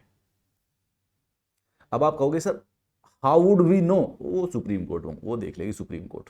सुप्रीम कोर्ट पे चले जाओ, कोई भी लॉ बना जाए गवर्नमेंट, सुप्रीम कोर्ट पे चले जाओ ये चेक करवाने के लिए कि क्या ये लीगल सही लॉ लग रहा है सर आपको। सुप्रीम कोर्ट ने बोल दिया तो फिर ठीक है। आप कहोगे सर सुप्रीम कोर्ट ने गलत बोल दिया तो, देन यू आर राइट। देखो कैच क्या है, पहले ये पार्लियामेंट, अगर सपोज करो हम ये वाली बात मान ले प्रोसीजर इस्टेब्लिश बाय लॉ, तो हम मोटा मोटी इनके हाथ में फंस गए, पार्लियामेंटेरियन के, जैसा मर्जी अंडरस्टैंड लॉ बना दे हम फंस गए, ठीक है? तो कोई चक्कर नहीं। अब ये जो ड्यू प्रोसेस ऑफ लॉ ये क्या करता है, पहले तो ये लॉ बनाएंगे और उसके बाद जुडिशरी एक बार चेक और कर लेगी। तो मोटा मोटी समाज के 2 पावरफुल लोग बैलेंस पे आ गए, वरना इनको अकेले को पावर दे दो पार्लियामेंट को तो ये तो कुछ भी करते जाएंगे जीवन में, आगे है ना सारी पावर। अब आप ये कहो कि सर अगर ये दोनों स्कैम निकल गए, दोनों फ्रॉड हो गए, तो बेटा फिर तो गई भैंस पानी में। बेटा मैं तुम लोगों को क्यों झूठी आश्वासन दूं? अगर देखो सच्ची सच्ची बताऊं मैं तुमको, एक देश में तुमको डिक्टेटरशिप लानी है ना, अगर किसी दिन प्लान हो जाए ये डेमोक्रेसी तुम्हारा मन भर जाए और तुम बोलोगे अब करनी है डेमोक्रेसी की ऐसी की तैसी, मुझे चाहिए डिक्टेटरशिप और देश बदलना है मेरे को, तुम्हें करने का प्लान हो, मैं सॉल्यूशन देता हूं। अप्रोक्सीमेटली 350 लोग लोकसभा में लग रहे हैं, 150 के करीब लोग लगते हैं यहाँ पे क्या नाम है राज्यसभा में, ठीक है? और मोटा मोटी देखा जाए तो सुप्रीम कोर्ट के अप्रोक्सीमेटली 25 जज पकड़ लो, सारे भी नहीं चाहिए, ठीक है? 25 के करीब पकड़ लो, 25 जज सुप्रीम कोर्ट के ले लो। एक सीजीआई चाहिएगा important, chief justice of India तो चाहिएगा अपनी साइड, उसको ले लो एक बस, ठीक है? ये जिस आदमी के पास है, कितने हो गए? 350, 450, 425 लोग, 525, 500 लोग, 500 लगा लो, ऊपर नीचे करके थोड़ा बहुत बैलेंस कर लो। जिसके पास ये 500 लोग हैं वो देश में कुछ भी कर सकता है। डेमोक्रेसी है, लेकिन वो डेमोक्रेसी सिर्फ इसलिए है कि हमने पावर को डिस्ट्रीब्यूट कर रखा है। हमने पावर को डिस्ट्रीब्यूट कैसे कर रखा है? ये जो डिस्ट्रीब्यूशन है कि यहां पे पार्लियामेंट वाले लोग बैठे हैं और यहां पे बैठे हैं जुडिशरी वाले लोग, इन्हीं दोनों के गैप में डेमोक्रेसी कहीं पे फंसी हुई है, इनके गैप में डेमोक्रेसी फंसी हुई है, ठीक है? और दूसरा, एक ये जो पार्लियामेंट है इसके और जो एग्जीक्यूटिव का जो रिलेशन है, हल्की सी, ज्यादा नहीं है, लिटिल बिट सी, छोटी सी डेमोक्रेसी यहां फंसी हुई है। अगर ये एग्जीक्यूटिव वाले पूरे पार्लियामेंट को अपने कब्जे में ले लें, ठीक है, और पूरे पार्लियामेंट को कब्जे में लेने में क्या लग रहा है, कितने 400 लोग लग रहे हैं यार, 350 लोकसभा में, 150 राज्यसभा में, पार्लियामेंट इस बंदे का हो गया एग्जीक्यूटिव का। ये जुडिशरी क्योंकि इन दोनों के साथ मिसमैच रहती है हमेशा, तो थोड़ी, वरना तो 500 लोगों की है डेमोक्रेसी। ये मत सोचना कुछ करोड़ों लोग जनता कुछ कर पाती है। देखो, थोड़ा सा पेसिमिज्म विचार है, बट ध्यान से सुनो, जनता कुछ कर पाती तो हम ये 200 साल तक अंग्रेजों के राज में नहीं रहते। तो ये मत सोचना कि जब जीवन में कुछ गड़बड़ होगी या सही होगी तो जनता कुछ कर पाती है, और रेवोल्यूशन कुछ नहीं हो रही, मैं पहले बता रहा हूं। तो फिर क्या करें सर, आप तो ऐसे सैड कर दोगे जीवन में हमें, हमारे पास कभी भी, बेटा प्रे। तभी मैंने बताया ना कि भगवान की, that is why God exist, प्रार्थना करो, हमारा जीवन हमारे हाथ में है नहीं।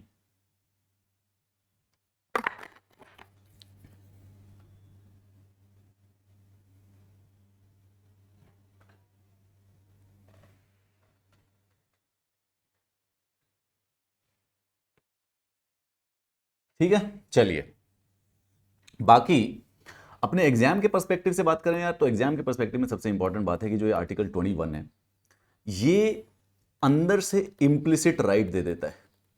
इम्प्लिसिट राइट मतलब कि सुप्रीम कोर्ट ने इसको बहुत ज्यादा इंटरप्रेट किया हुआ है।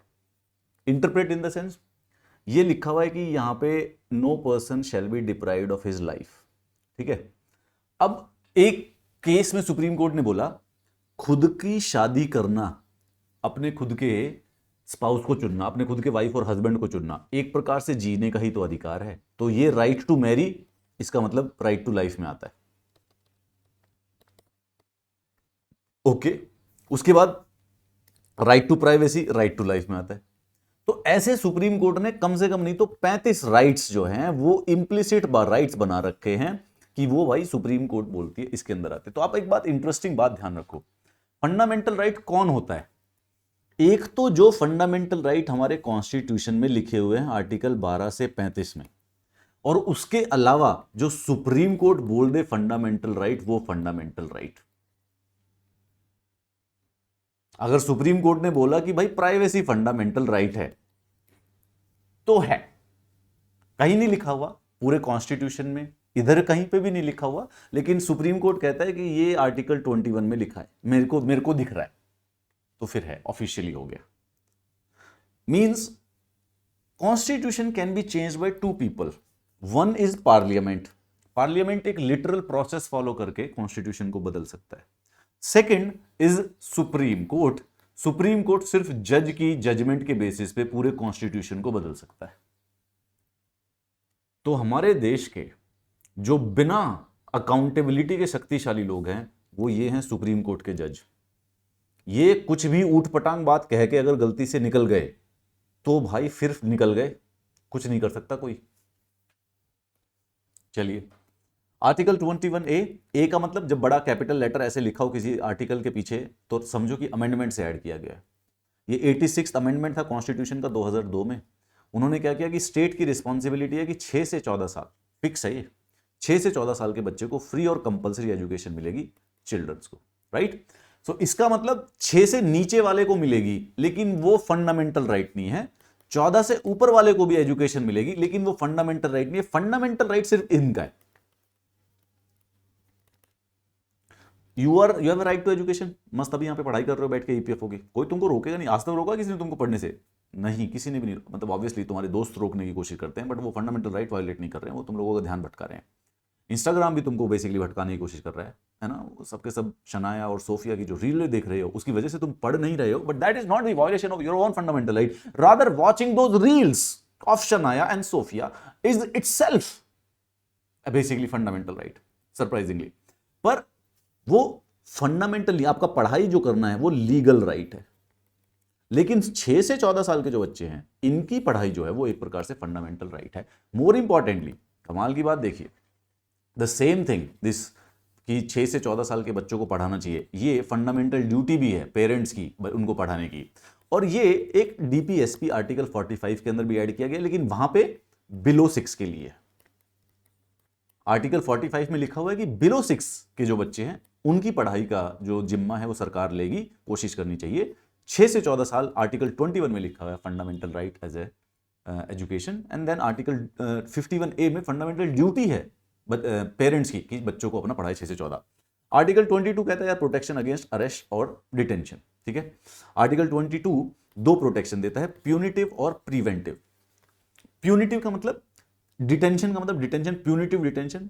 प्यूनिटिव पनिशमेंट के लिए डिटेन करना, पनिशमेंट के लिए पुलिस ने पकड़ लिया, तो किसी ने क्राइम कर दिया है, अब उसको पनिशमेंट के लिए पुलिस पकड़ रही है, उसको कहेंगे punitive detention. Preventive detention, prevent करने के लिए पकड़ लिया पुलिस ने, क्राइम नहीं किया, क्राइम को प्रिवेंट करने के लिए, बिना क्राइम किए बेसिकली पुलिस ने बेसिकली किसी को पकड़ लिया। तो punitive detention is to punish a person for an offence committed after him after trial and conviction. मतलब पहले पुलिस डिटेन कर लेगी, फिर उसकी ट्रायल कोर्ट में केस चलेगा और फिर कोर्ट कन्विक्ट कर देगी, तो उसके बाद उसको जेल में ले जाएंगे। Preventive detention on the other hand मतलब कि डिटेन कर लो बंदों को बिना ट्रायल के, बिना कन्विक्शन के, और उसको जेल में रखो। पहले कुछ शब्दों को मैं बताता हूं, आप अगर इन शब्दों को एक बार थोड़ा सा देख लें क्या क्या होता है। सबसे पहले तो एक क्राइम होता है। क्राइम, क्राइम क्या होता है? Something which is written in Bharatiya Nyaya संहिता। अगर ऐसा कोई इवेंट हमारे देश में हुआ है जो कि भारतीय न्याय संहिता नाम की किताब में लिखा हुआ है, उस चीज को कहेंगे क्राइम, राइट। जब क्राइम होता है तो पुलिस बेसिकली उसके ऊपर कुछ ना कुछ एक्शन लेती है, generally speaking first information report के बेसिस पे, FIR के बेसिस पे। नाउ जिस पे पुलिस को शक होता है, पुलिस उसको डिटेन कर सकती है कि भाई इस आदमी ने मर्डर किया था। जिसको डिटेन किया जाएगा इसको कहेंगे अक्यूज्ड। क्या हो गया? ये आदमी हो गया अक्यूज्ड। अब पुलिस इसके बाद काम करती है इन्वेस्टिगेशन का कि यार इसको हमने पकड़ तो लिया शक के बिना पे, अब हमें सबूत इकट्ठे करने हैं इसको इन्वेस्टिगेट करने के लिए। साइमल्टेनियसली इन्वेस्टिगेशन करने के साथ साथ जो एविडेंस और प्रूफ इकट्ठा करेंगे वो पुलिस को अपने लिए नहीं करने होते हैं, वो करने पड़ते हैं जज के लिए। जज को दिखाना है कि क्या क्या इवेंट है। नाउ जज के सामने अक्यूज को लिया जाएगा। अक्यूज अपना एक वकील लाएगा जो कि उसको डिफेंड करेगा। डिफेंड, यहां पे जज के अगेंस्ट, इसके अपोजिट में होगा एक सरकारी वकील जो कि उसको प्रोसिक्यूट करेगा, राइट। प्रोसिक्यूटर कहते हैं उसको, प्रोसिक्यूटर या जनरली सरकारी वकील। क्यों भाई?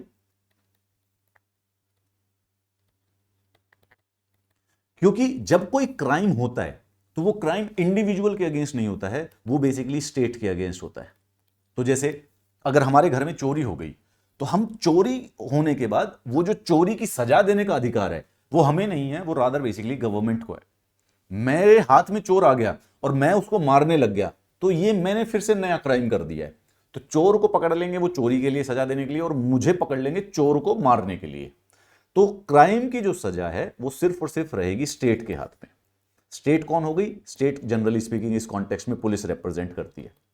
तो जब क्राइम का उसको पता चलता है, पुलिस की रिस्पॉन्सिबिलिटी है कि सबसे पहले तो क्राइम करने वाले को पकड़े, फिर उसके बाद सबूत इकट्ठा करे, और उसके बाद उसको पनिशमेंट जो है वो बेसिकली क्या नाम है, पुलिस नहीं दे सकती है। पनिशमेंट पुलिस के हाथ में नहीं है, ये भी कमाल की बात है।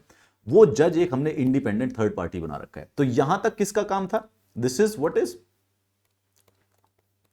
ये है एग्जीक्यूटिव वाला सिस्टम।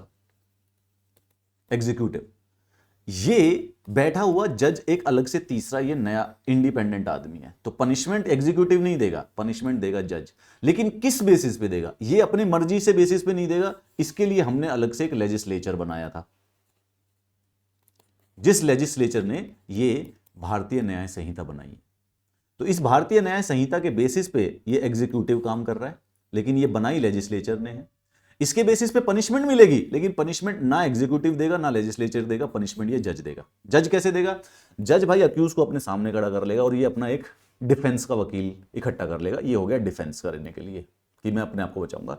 फिर एक प्रोसिक्यूटर लाया जाएगा जो कि सरकारी वकील होगा, क्योंकि अब सरकार की जिम्मेवारी है इस आदमी को पनिश कराया जाए, राइट। एंड देन इनके बेसिस पे, इनकी सारे के सारे एविडेंस के बेसिस पे जज के पास दो ऑप्शन होंगे। या तो भाई तुम कन्विक्ट कर दो, कन्विक्ट का मतलब ऑफिशियली जज ने डिक्लेयर कर दिया कि क्राइम हुआ है और इसने किया है, या फिर इसको एक्विट कर दो। ऑफिशियली जज ने यह डिक्लेयर कर दिया कि इस आदमी ने नहीं किया है, पुलिस गलत है, इसने नहीं किया, मैं इसको माफी करता हूं, फ्री। कन्विक्ट करने के बाद फिर जज एक पनिशमेंट दे सकता है, जो कि वो लेजिस्लेचर बनाए गए वाले लॉ के अंदर लिखी हुई है, लेजिस्लेचर द्वारा बनाए गए लॉ के अंदर। सो इन केस अगर कोई वर्ड्स अगर आपको यहाँ पे ध्यान में कभी पहले समझ में ना आ रहे हो इन शब्दों का, तो यहीं पर इसीलिए प्रोटेक्शन अगेंस्ट अरेस्ट और डिटेंशन। अब इस कॉन्टेक्स्ट में अगर आप सबसे देखो तो जो सबसे ज्यादा पावरफुल आदमी है कौन है? Police. These people seems to be the most powerful in a situation। क्यों? क्योंकि सबसे पहले जो अरेस्ट है अक्यूज को वो ये करेंगे, ये आदमी इल्जाम लगाता है। और इल्जाम कैसे लगाता है? क्राइम हुआ है या नहीं हुआ उससे तो बाद, वो तो बाद के पता चलेगा, वो तो यहां पे एक्विट होगा, वो तो जज करेगा, लेकिन इल्जाम लगाने वाला पुलिस है। तो सबसे एक अगर पूरा सिचुएशन में देखो तो ये आदमी के पास बहुत ज्यादा पावरफुल हो गई। सो हेंस हमें अटेंशन, हमें इसी अरेस्ट और डिटेंशन से प्रोटेक्शन देनी है, because these people can actually misuse it. तो यहां पे अब ये जो अरेस्ट है ये दो प्रकार का है। अगर क्राइम हो गया है उसके बाद अरेस्ट किया, and in a particular situation बिना क्राइम के अरेस्ट कर लिया, मतलब ऑफिशियली पता है कि भाई क्राइम हुआ नहीं है, शक है क्राइम होने वाला है, तो मैं पहले से ही अरेस्ट कर रहा हूं तुमको। सो आर्टिकल 22 उन चीजों के लिए बेसिकली प्रोटेक्शन मांग रहा है, बचाने के लिए। तो आर्टिकल 22 ये कहता है कि भाई अगर ऐसा डिटेंशन हो तो सबसे पहले आप बेसिकली, अगर किसी ने क्राइम कर दिया उसको पकड़ने के लिए पुलिस जाए तो पहले उसको बताओगे कि क्यों अरेस्ट किया है, उसको एक वकील भी मिलेगा, और 24 घंटे के अंदर अंदर उसको एक मजिस्ट्रेट के सामने आपको शो करना पड़ेगा, अगर उसको अपने पास रिमांड में रखना है इन्वेस्टिगेशन के लिए, वरना फिर उसको छोड़ देंगे। And right not to be detain for more than 4 hours without the authority of the magistrate. किसी एक जुडिशियल ऑफिस के पास ले जाओ, अगर वो परमिशन दे देता आप उसको पकड़े रखो, डिटेन रखो तो ठीक है, अगर उसने बोल दिया कि उसकी छुट्टी होगी तो छुट्टी हो जाती है। जैसे सपोज करो आप तेज गाड़ी चला रहे हो, आपने गाड़ी से किसी आदमी को उड़ा दिया, आज आप थोड़े से विलन वाले काम कर रहे हो, बट ठीक है एग्जाम्पल के लिए, बहुत तेज गाड़ी चला रहे थे, आपने किसी एक आदमी को उड़ा दिया, बूम, पुलिस आपको एकदम पकड़ेगी। तो जैसे ही पुलिस आपको पकड़ेगी, अभी पुलिस ने आपको अरेस्ट कर लिया है, पुलिस आपके ऊपर कुछ आपकी वो जो भारतीय न्याय संहिता है उसके अकॉर्डिंग आप देख लेगी कि आपने कोई क्राइम किया है, लेकिन 24 घंटे के अंदर अंदर आपके पास मजिस्ट्रेट के पास ले जाएगी। अब वहां पे मजिस्ट्रेट देखेगा कि ठीक है, अच्छा भाई इसने आदमी को मार दिया है, तो फिर उसके बाद वो बोल देगा कि इसको बेल दे दो। तो जब भी जैसे कोई एक्सीडेंट करता है तो उसको 24 घंटे के अंदर अंदर बेल मिल जाती है। तो वो इसीलिए मिल जाती है क्योंकि मजिस्ट्रेट के सामने जाना जरूरी है, और जनरली अलग अलग केसेस का लेवल होता है। अगर आप किसी एक्सीडेंट में किसी को मार देते हो तो अगले दिन मजिस्ट्रेट बेल दे देता है। रीजन बीइंग कि देखो मजिस्ट्रेट को बेसिकली उस समय लॉजिक है कि at the end of the day अब ये केस चलेगा, इसको यहां पे रखना नहीं है, अब इन्वेस्टिगेशन पुलिस कर लेगी, ठीक है कर लो भाई, तो इस आदमी को रखने का किसी के पास कोई तुक नहीं बनता है, अब इसको पनिशमेंट के बाद ही जेल में रखा जाना चाहिए इसका, वरना इसको पकड़ के हम क्या कर लेंगे, कोई फायदा नहीं है इन चीज का, निकलो। और वैसे इन द सेंस उसको इसलिए भी बेल मिल जाती है क्योंकि अगर उसको बेल नहीं दोगे तो यही वाला केस, सेम केस अभी फिर 14 दिन के बाद दोबारा मेरे पास आएगा, फिर क्या फायदा हुआ। तो ऐसे तो वर्कलोड बढ़ता जाएगा, तो पहले दिन में वो उसको बेल दे देते हैं। इंप्लिसिट राइट भी याद करने हैं चेतन, यस।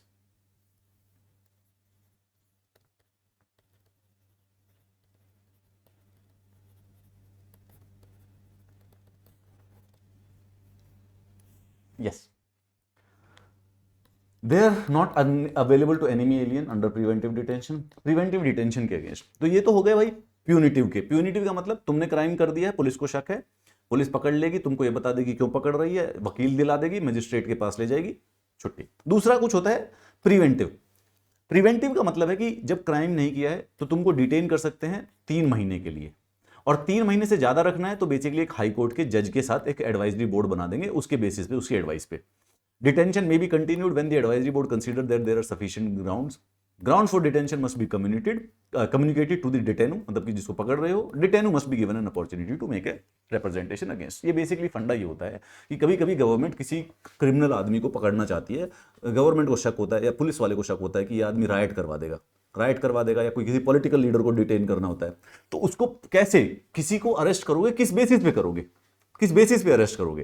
तो इसीलिए वो प्रिवेंटिव डिटेंशन कर लेते हैं कि भाई हम कर रहे हैं हम डिटेंशन, क्योंकि हमें शक है तुम कुछ कर सकते हो, ठीक है कर लिया, अब जेल ले गए उसको, कितने दिन के लिए जेल रखोगे, सरप्राइजिंगली 3 महीने के लिए उसको जेल रखा जा सकता है। उसके बाद बस 3 महीने के बाद उसको जेल रखा जा सकता है अगर कोई हाई कोर्ट का क्या नाम है जज है, उसके बेसिस एक एडवाइजरी बोर्ड है, उसके सामने जाके पुलिस बोलेगी कि सर ये आदमी को हमने पकड़ा है, क्राइम नहीं किया इसने एक भी, लेकिन हम इसको जेल में रखना चाहते हैं। तो कोई बहाना देंगे, जज देखेगा कि कुछ सेंस तो बन नहीं रही इस बात की, तो छोड़ देगा। अगर जज को लगा ओ अच्छा मुद्दा तो है भाई, ठीक है जेल रखो अभी इसको 3 महीने और रखो जेल में, तो फिर उसको वापस जेल में रखा जा सकता है। राइट अगेंस्ट एक्सप्लॉयटेशन आर्टिकल 23 और 24 सबसे आसान है। आर्टिकल 23 सिर्फ ये कहता है कि यार ह्यूमन बींग्स की ट्रैफिकिंग नहीं होनी चाहिए और ह्यूमन बींग्स को फोर्स लेबर नहीं करना चाहिए पूरे के पूरे देश में, सिंपल है। So right is available to both citizens और नॉन सिटीजन्स, ठीक है। Not individual even against the state, private person के अगेंस्ट भी अगेंस्ट है कि भाई कोई भी सिंपल बात है, prohibition of traffic in human beings and forced labour, बेगारी या फिर फोर्स्ड लेबर बेसिकली बिना सैलरी के काम नहीं करवाया जा सकता पूरे देश में कहीं पे भी। सीधी सी बात हो गई, done. Article 23 provides for an exception, बस जरूरत पड़ने पर कभी कभी कंपलसरी सर्विस दे सकते हैं, मिलिट्री हो या सोशल सर्विस हो। गवर्नमेंट एक लॉ बना सकती है जिसमें आपको मिलिट्री में जबरदस्ती, मतलब क्या नाम है, जबरदस्ती का in the sense compulsory service देनी पड़े। अभी नहीं है हमारे देश में, बट अगर जरूरत पड़ती है तो बन सकता है कि एक्सेप्शन है। Similarly article 24 very simple, child labour नहीं होना चाहिए, बट दो बातें याद रखना, 14 साल से नीचे का बच्चा एक तो, और हैजार्डस एक्टिविटीज। कॉन्स्टिट्यूशन का ये आर्टिकल है, किसी काम का है नहीं है अभी, ये पुराने समय में वैलिड था, ठीक है, अब इसका कुछ नहीं है। It does not prohibit the employment in harmless और इनोसेंट वर्क, बट ये टेक्निकलिटी बची है। There is a law against outside the constitution, जिससे बेसिकली 14 साल का बच्चा किसी भी काम में नहीं, हार्मलेस इनोसेंट काम भी नहीं कर सकता है। But according to constitution there are two basic limitations जो कि क्वेश्चंस में पूछी जाएगी। Right to freedom of religion, article 25-28। इसको याद करने का क्या तरीका है, आर्टिकल 25 अपने खुद के धर्म के पालन की आज्ञा देता है। आर्टिकल 26 धर्म के ग्रुप की जो बॉडी होती है उसको अपनी बॉडी बना के अपना काम करने की आज्ञा देता है। आर्टिकल 27 धर्म के बेसिस पे टैक्स नहीं लगेगा उसकी आज्ञा देता है कि धर्म के बेसिस पे वो टैक्स नहीं होगा। और आर्टिकल 28 शिक्षा संस्थानों में धर्म का ज्ञान नहीं दिया जाएगा। अगर आपको ये याद करना है, बहुत ही सिंपल सा सरल सा है, right. If you think about it, it is very easy. आप नोटिस कीजिए, आर्टिकल 25, 26, 27 और 28 right to freedom of religion है, चारों के चारों। ये सिंपल क्या कह रहा है, इंडिविजुअल को अधिकार है अपना धर्म फॉलो करने का, प्रोपोगेट करने का, रिचुअल्स करने का, उसको प्रमोट करने का, उसको फॉलो करो, रिचुअल्स फॉलो करो, उसके जो क्या नाम है विजुअल जो चीजें होती है उनको अपनाओ, not a problem, right. Then article 26 जो है, आर्टिकल 26 कह रहा है कि यार धर्म के साथ साथ जो ग्रुप ऑफ धर्म होता है, बॉडीज जो होती हैं, they also have a right. No tax, not in education, जो गवर्नमेंट स्कूल्स कॉलेजेस चलाती है वहां पे धर्म की शिक्षा नहीं दी जाएगी।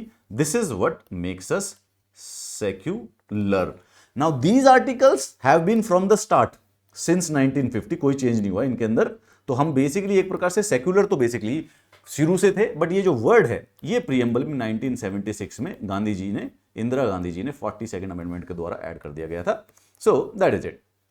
सो ऑल पर्संस जो कि freedom of conscience, profess, practice और प्रोपोगेट रिलीजन का सबका अधिकार होता है, ठीक है। It doesn't include a right to convert, conversion का राइट नहीं है, ऑब्वियसली जबरदस्ती नहीं करना है, अगर प्रमोट करना चाहते हो तो वैसे कर सकते हो। फिर उसके बाद जो ग्रुप होते हैं, they can establish and maintain institutions for religious and charitable purposes. जैसे जैन धर्म के लोगों ने एक जैन ट्रस्ट बना ली, बुद्ध धर्म के लोगों ने बुद्ध ट्रस्ट बना ली, हिंदू धर्म के लोगों ने, सिख धर्म के लोगों ने गुरुद्वारा कमेटी बना ली। अपने अफेयर्स रिलीजन में खुद मैनेज कर सकते हैं, अपनी प्रॉपर्टी बना सकते हैं और उस प्रॉपर्टी को लॉ के अकॉर्डिंग चला सकते हैं। सिमिलरली कोई भी टैक्स नहीं मिलेगा, कोई पर्सन को टैक्स नहीं मिलेगा किसी पर्टिकुलर रिलीजन की रिलीजियस डोमिनेशन के लिए, प्रमोशन के लिए।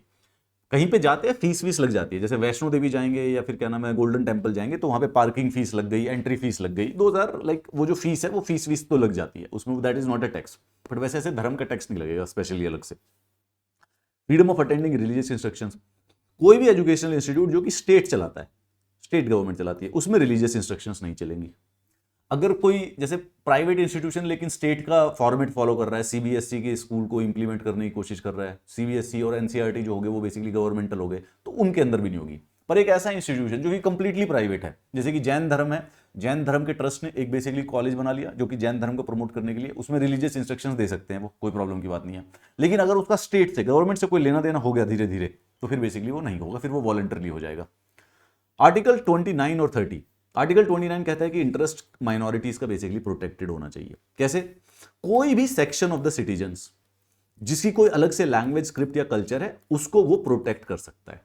अब सबसे खास बात क्या है कि आर्टिकल 29 और 30 पहले सिर्फ और सिर्फ माइनॉरिटी राइट्स के नाम पे जाने जाते थे, but however very very much interestingly अब 29 को सुप्रीम कोर्ट ने बोला ये सबके पास है, तो 29 is not a minority article anymore, ये सबको अवेलेबल है। इसकी सबसे बड़ी कंफ्यूजन ये होती है कि these educational and cultural rights seems like minority rights, but no, they are basically 29 जो वाला जो है वो तो सबको अवेलेबल है।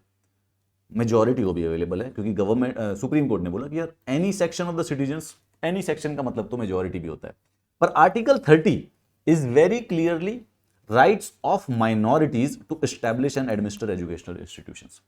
माइनॉरिटी यानी कि कौन से माइनॉरिटी, या तो लिंग्विस्टिक, या तो भाषा की माइनॉरिटी होती है, या फिर रिलीजियस या धर्म की माइनॉरिटी होती है। तो ये लोग अपने एजुकेशनल इंस्टीट्यूशंस बना सकते हैं खुद के, और उनको एडमिनिस्टर भी कर सकते हैं। All minorities have the right to establish and administer educational institution of their choice, only minority.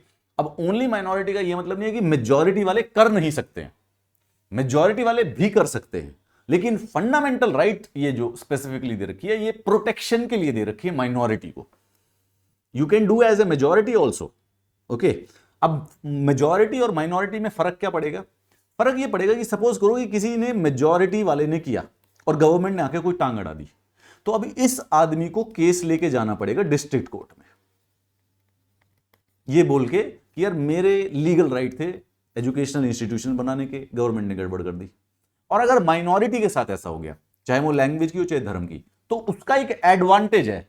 Advantage ये है कि वो सीधा चला जाएगा सुप्रीम कोर्ट। तो पहले ध्यान से सुनेंगे, कभी कभी ऐसा आर्टिकल पढ़ के दिमाग में ख्याल आ जाता है कि यार कुछ गड़बड़ तो नहीं हो रही है देश के अंदर। अब गड़बड़ नहीं है, ध्यान से सुने। ये कह रहा है कि right to minorities to establish and administer education institution. तो मतलब क्या मेजॉरिटी का तेल बेचने चली जाएगी?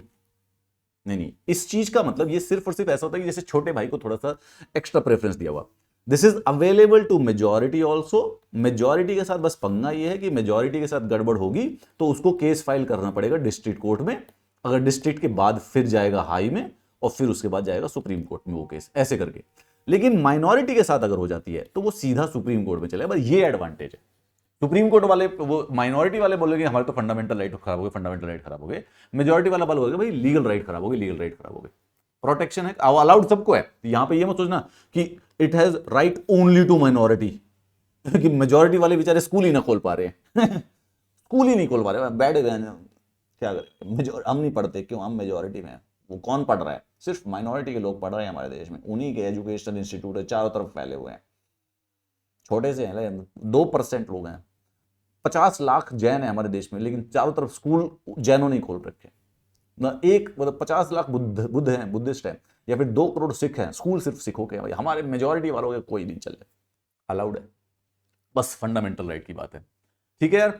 The second, the right to property, this has been deleted. Article 31 था हमारे, अबॉलिशन था, ये कॉन्स्टिट्यूशन के 44th अमेंडमेंट 1978 में उनको हटा दिया। आर्टिकल 19(1)(f) के अंदर भी दिया हुआ था ये। तो right to property was basically mention twice in the constitution, दोनों के दोनों जगह से यहां से इनको रिमूव कर दिया गया है आर्टिकल 31। लेकिन कॉन्स्टिट्यूशन से रिमूव नहीं किया, उसको दे दिया आर्टिकल 300A में। तो आर्टिकल 300A में कर दिया, तो right to property still a constitutional and legal right, but it is not a fundamental right. मतलब फिर वही वाली बात हुई कि आपकी राइट टू प्रॉपर्टी प्रोटेक्टेड है, लेकिन अब अगर राइट टू प्रॉपर्टी पे कुछ पंगा होता है तो आपका केस चला जाएगा डिस्ट्रिक्ट कोर्ट के अंदर। फंडामेंटल राइट आखिर है क्या? कलेश क्या है फंडामेंटल राइट का? मुद्दा ये है कि अगर वैसे जनरली स्पीकिंग जो चीज फंडामेंटल राइट वाले चैप्टर में नहीं लिखी, उसमें कुछ गलत हो जाए तो तुमको केस करने पड़ते हैं डिस्ट्रिक्ट कोर्ट में, और फंडामेंटल राइट वाले चैप्टर में कुछ लिख रखी है तो तुम केस कर लो सीधा सुप्रीम कोर्ट में। यही खास बात है, बेसिकली मुद्दा यही है लाइफ का, उससे ज्यादा कोई खास बड़ी बात नहीं है। देखा जाए तो प्रोटेक्टेड सब कुछ है, बस प्रोसेस ऐसे सिंपल सा कर रखा है। अब अगर इसको ऐसे ध्यान से सोचे तो बस इतना ही है, और टेक्निकली या मोर और less that is the only speciality of fundamental right. थोड़ा सा स्पेशलिटी मिली हुई है। इट्स लाइक दादाजी इंपॉर्टेंट है, आएंगे तो भाई आगे वाली सीट पे बैठ जाएंगे, उसके अलावा कुछ करते हैं उससे ना, बाकी तो कुछ नहीं है। इसका ये मतलब कि मम्मी की रिस्पेक्ट नहीं होती? नहीं होती है, मम्मी की पूरी रिस्पेक्ट होती है। ऐसा तो हो नहीं कि दादा से कम हो रही है, नहीं हो रही ना, बराबर की है। हाँ, लेकिन हाँ बस इतना है कि दादाजी आएंगे तो आगे वाली सीट पे बैठ जाते हैं। मुद्दा ये, ठीक है, not a problem. Then will come to this exceptions to the fundamental right. इस पे हम अभी आते हैं, पहले एक बार वो पढ़ते हैं। Right to constitutional remedies, article 32। अब लॉजिकल वाली बात है यार, किसी भी फंडामेंटल राइट का फायदा तभी होगा जब उसको आप इंप्लीमेंट करा पाओगे। मैं आपको कितनी फंडामेंटल राइट दे दूं, इंप्लीमेंट करवा नहीं पा रहे हो, कोई भी आके आपके फंडामेंटल राइट्स वायलेट करके भाग गया, क्या कर लोगे आप? अचार नहीं डाल पाओगे ना किसी भी चीज का, कोई फायदा नहीं उन चीजों का। So the thing is that right to constitutional remedies बहुत ज्यादा जरूरी होती है, आर्टिकल 32 देता है। ये वही वाली बात है कि अगर ये 5 फंडामेंटल राइट को वायलेट करे तो आप सीधा जाके सुप्रीम कोर्ट में केस कर दो कि भाई मेरे फंडामेंटल राइट्स वायलेट हो गए। This is special, this is interesting. You can not file a normal case in supreme court. आप चुपचाप, आपके घर में चोरी हुई, घर में चोरी क्या, मर्डर हो गया आपके सोसाइटी में, आपने किसी का मर्डर कर दिया, किसी ने आपका मर्डर कर दिया, ऐसा नहीं है कि आप सीधा सुप्रीम कोर्ट में केस चलेगा कि मैं तो इस मर्डरर को सजा दिला के मानूंगा। मतलब आपके मरने पे तो आपको आप क्या ही सजा दिलाओगे। लेकिन सपोज करो भूत भूत हो गया आपका, और आपका भूत किसी आपके दोस्त के पास जाके उसको एडवाइस करने लग गया कि मेरे मर्डरर को पूरी सजा दिलवाई हो, तो ऐसे जिंदा बैठा हुआ यहाँ पे कैरम खेलने लग रहा है, लूडो खेलता रहता है हमेशा। तो in that scenario my dear friend, अगर ऐसे सिनेरियो में you can not file a case in supreme court, वो केस जाएगा डिस्ट्रिक्ट कोर्ट में, अगर आपका मर्डर भी हो जाता है तो, कोई भी क्राइम हो जाता है तो। पर अगर आपके फंडामेंटल राइट्स वायलेट हो गए तो आप सीधा सुप्रीम कोर्ट में जाके केस कर सकते हो। ये खास बात है, और ये दिया हुआ है आर्टिकल 32 के अंदर। आर्टिकल 32 कहता है कि भाई जरूरत पड़ने पर सुप्रीम कोर्ट में सिंपल केस फाइल कर दो और वो रिट इशू कर देंगे। रिट का मतलब ऑर्डर इशू कर देंगे। रिट बोले तो ऑर्डर, थोड़ा सा स्टाइलिश वे है कहने का, ऑर्डर। जैसे कि कभी कभी प्यार, क्या मैं आपसे प्यार नहीं, मैं आपसे प्यार नहीं इश्क करता हूं। कल परसों नहीं, बेसिकली 4 महीने पहले की बात है। 4 महीने पहले की बात, पता नहीं कोई ऐसी मुझे बढ़िया पॉपुलर सी कोई हीरो हीरोइन पर रील देख रहा था मैं। तो रील उसमें किसी चपड़गंजू ने, शायद शुभांकर मिश्रा टाइप के आदमी ने ऐसा पूछ लिया कि प्यार और इश्क और मोहब्बत में क्या फर्क है।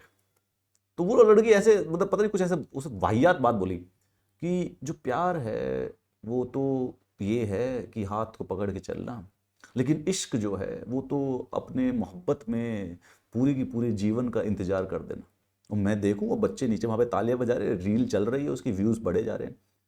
एंड आई जस्ट, ये भाई प्यार इश्क मोहब्बत, भाई ये तो सिनोनिम है, इनमें अंडा नाम का फर्क नहीं होता।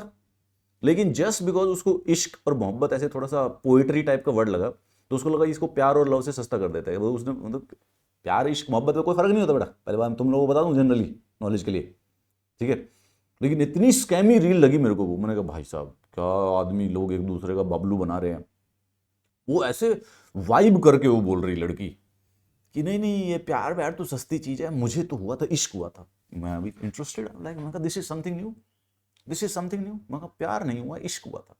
मतलब कि पहली बार जो होता है वो इश्क होता है, दूसरी बार जो होता है वो प्यार होता है। मैंने कहा भाई क्या दही बनाई है लड़की ने फालतू थॉट्स की। भूल गया मैं वो कहाँ है क्या, मैं वरना आप लोगों को दिखाता वो। सो ये writ is just a special way to say legal order issue कर दिया भाई कोर्ट ने, बस। अब इसको दूसरे तरीके से भी समझ सकते हो। तो दूसरे तरीके से क्या समझ सकते हो, जनरली स्पीकिंग जो कोर्ट या जज होता है ना, कोर्ट या जज वो देता है जजमेंट। क्या देता है वो, जजमेंट। क्यों देता है जजमेंट? जजमेंट का मतलब यह है कि उसके सामने दो पार्टी हैं, 1 या 2। कोर्ट जज करता है कौन सही है, या फिर जज जज करता है। हम एक दूसरे को बोलते हैं ना कि यार जज मत किया करो। वेल गेस व्हाट, ये जज का एक्चुअल काम है जज करना। Don't be judgemental. Well guess what, जजेस are judgemental, they are always judging people. और कैसे जज करते हैं वो, उनको हिसाब से ये सही है या ये सही है, वो जैसे जज करते हैं। तो इसमें हमेशा दो पार्टीज इन्वॉल्व हैं, so they are trying to resolve. और रेजोल्यूशन तब आता है जब वो अपनी जजमेंट दे देते हैं कि इनमें से ये आदमी सही था, ये गलत निकला। बट अगर सुप्रीम कोर्ट के पास गए हो और तुम्हारी फंडामेंटल राइट्स वायलेट करी है, वायलेट, तो अब ऐसे में किसके अगेंस्ट जजमेंट दे आदमी, इंप्लीमेंट कैसे करवाएगी कोई चीज? तो यहां पे ऑर्डर इशू करती है सुप्रीम कोर्ट, ऑर्डर। क्योंकि यहां पे दो अलग अलग पार्टी नहीं है, क्राइम वराइम का मुद्दा नहीं हुआ है कि किसी को कौन गलत है कौन सही है। फंडा ये है यार, ये आदमी आया है और गवर्नमेंट के अगेंस्ट इल्जाम लगा रहा है कि इसके फंडामेंटल राइट खा गए तुम लोग। तो अब यहां पे इसको जजमेंट नहीं देना चाहता सुप्रीम कोर्ट कि भाई कौन गलत है कौन सही है। सवाल यह है कि इसको या तो इंप्लीमेंट कराओ फंडामेंटल दो राइट इसके, या इसको रोको फंडामेंटल राइट हटाने से।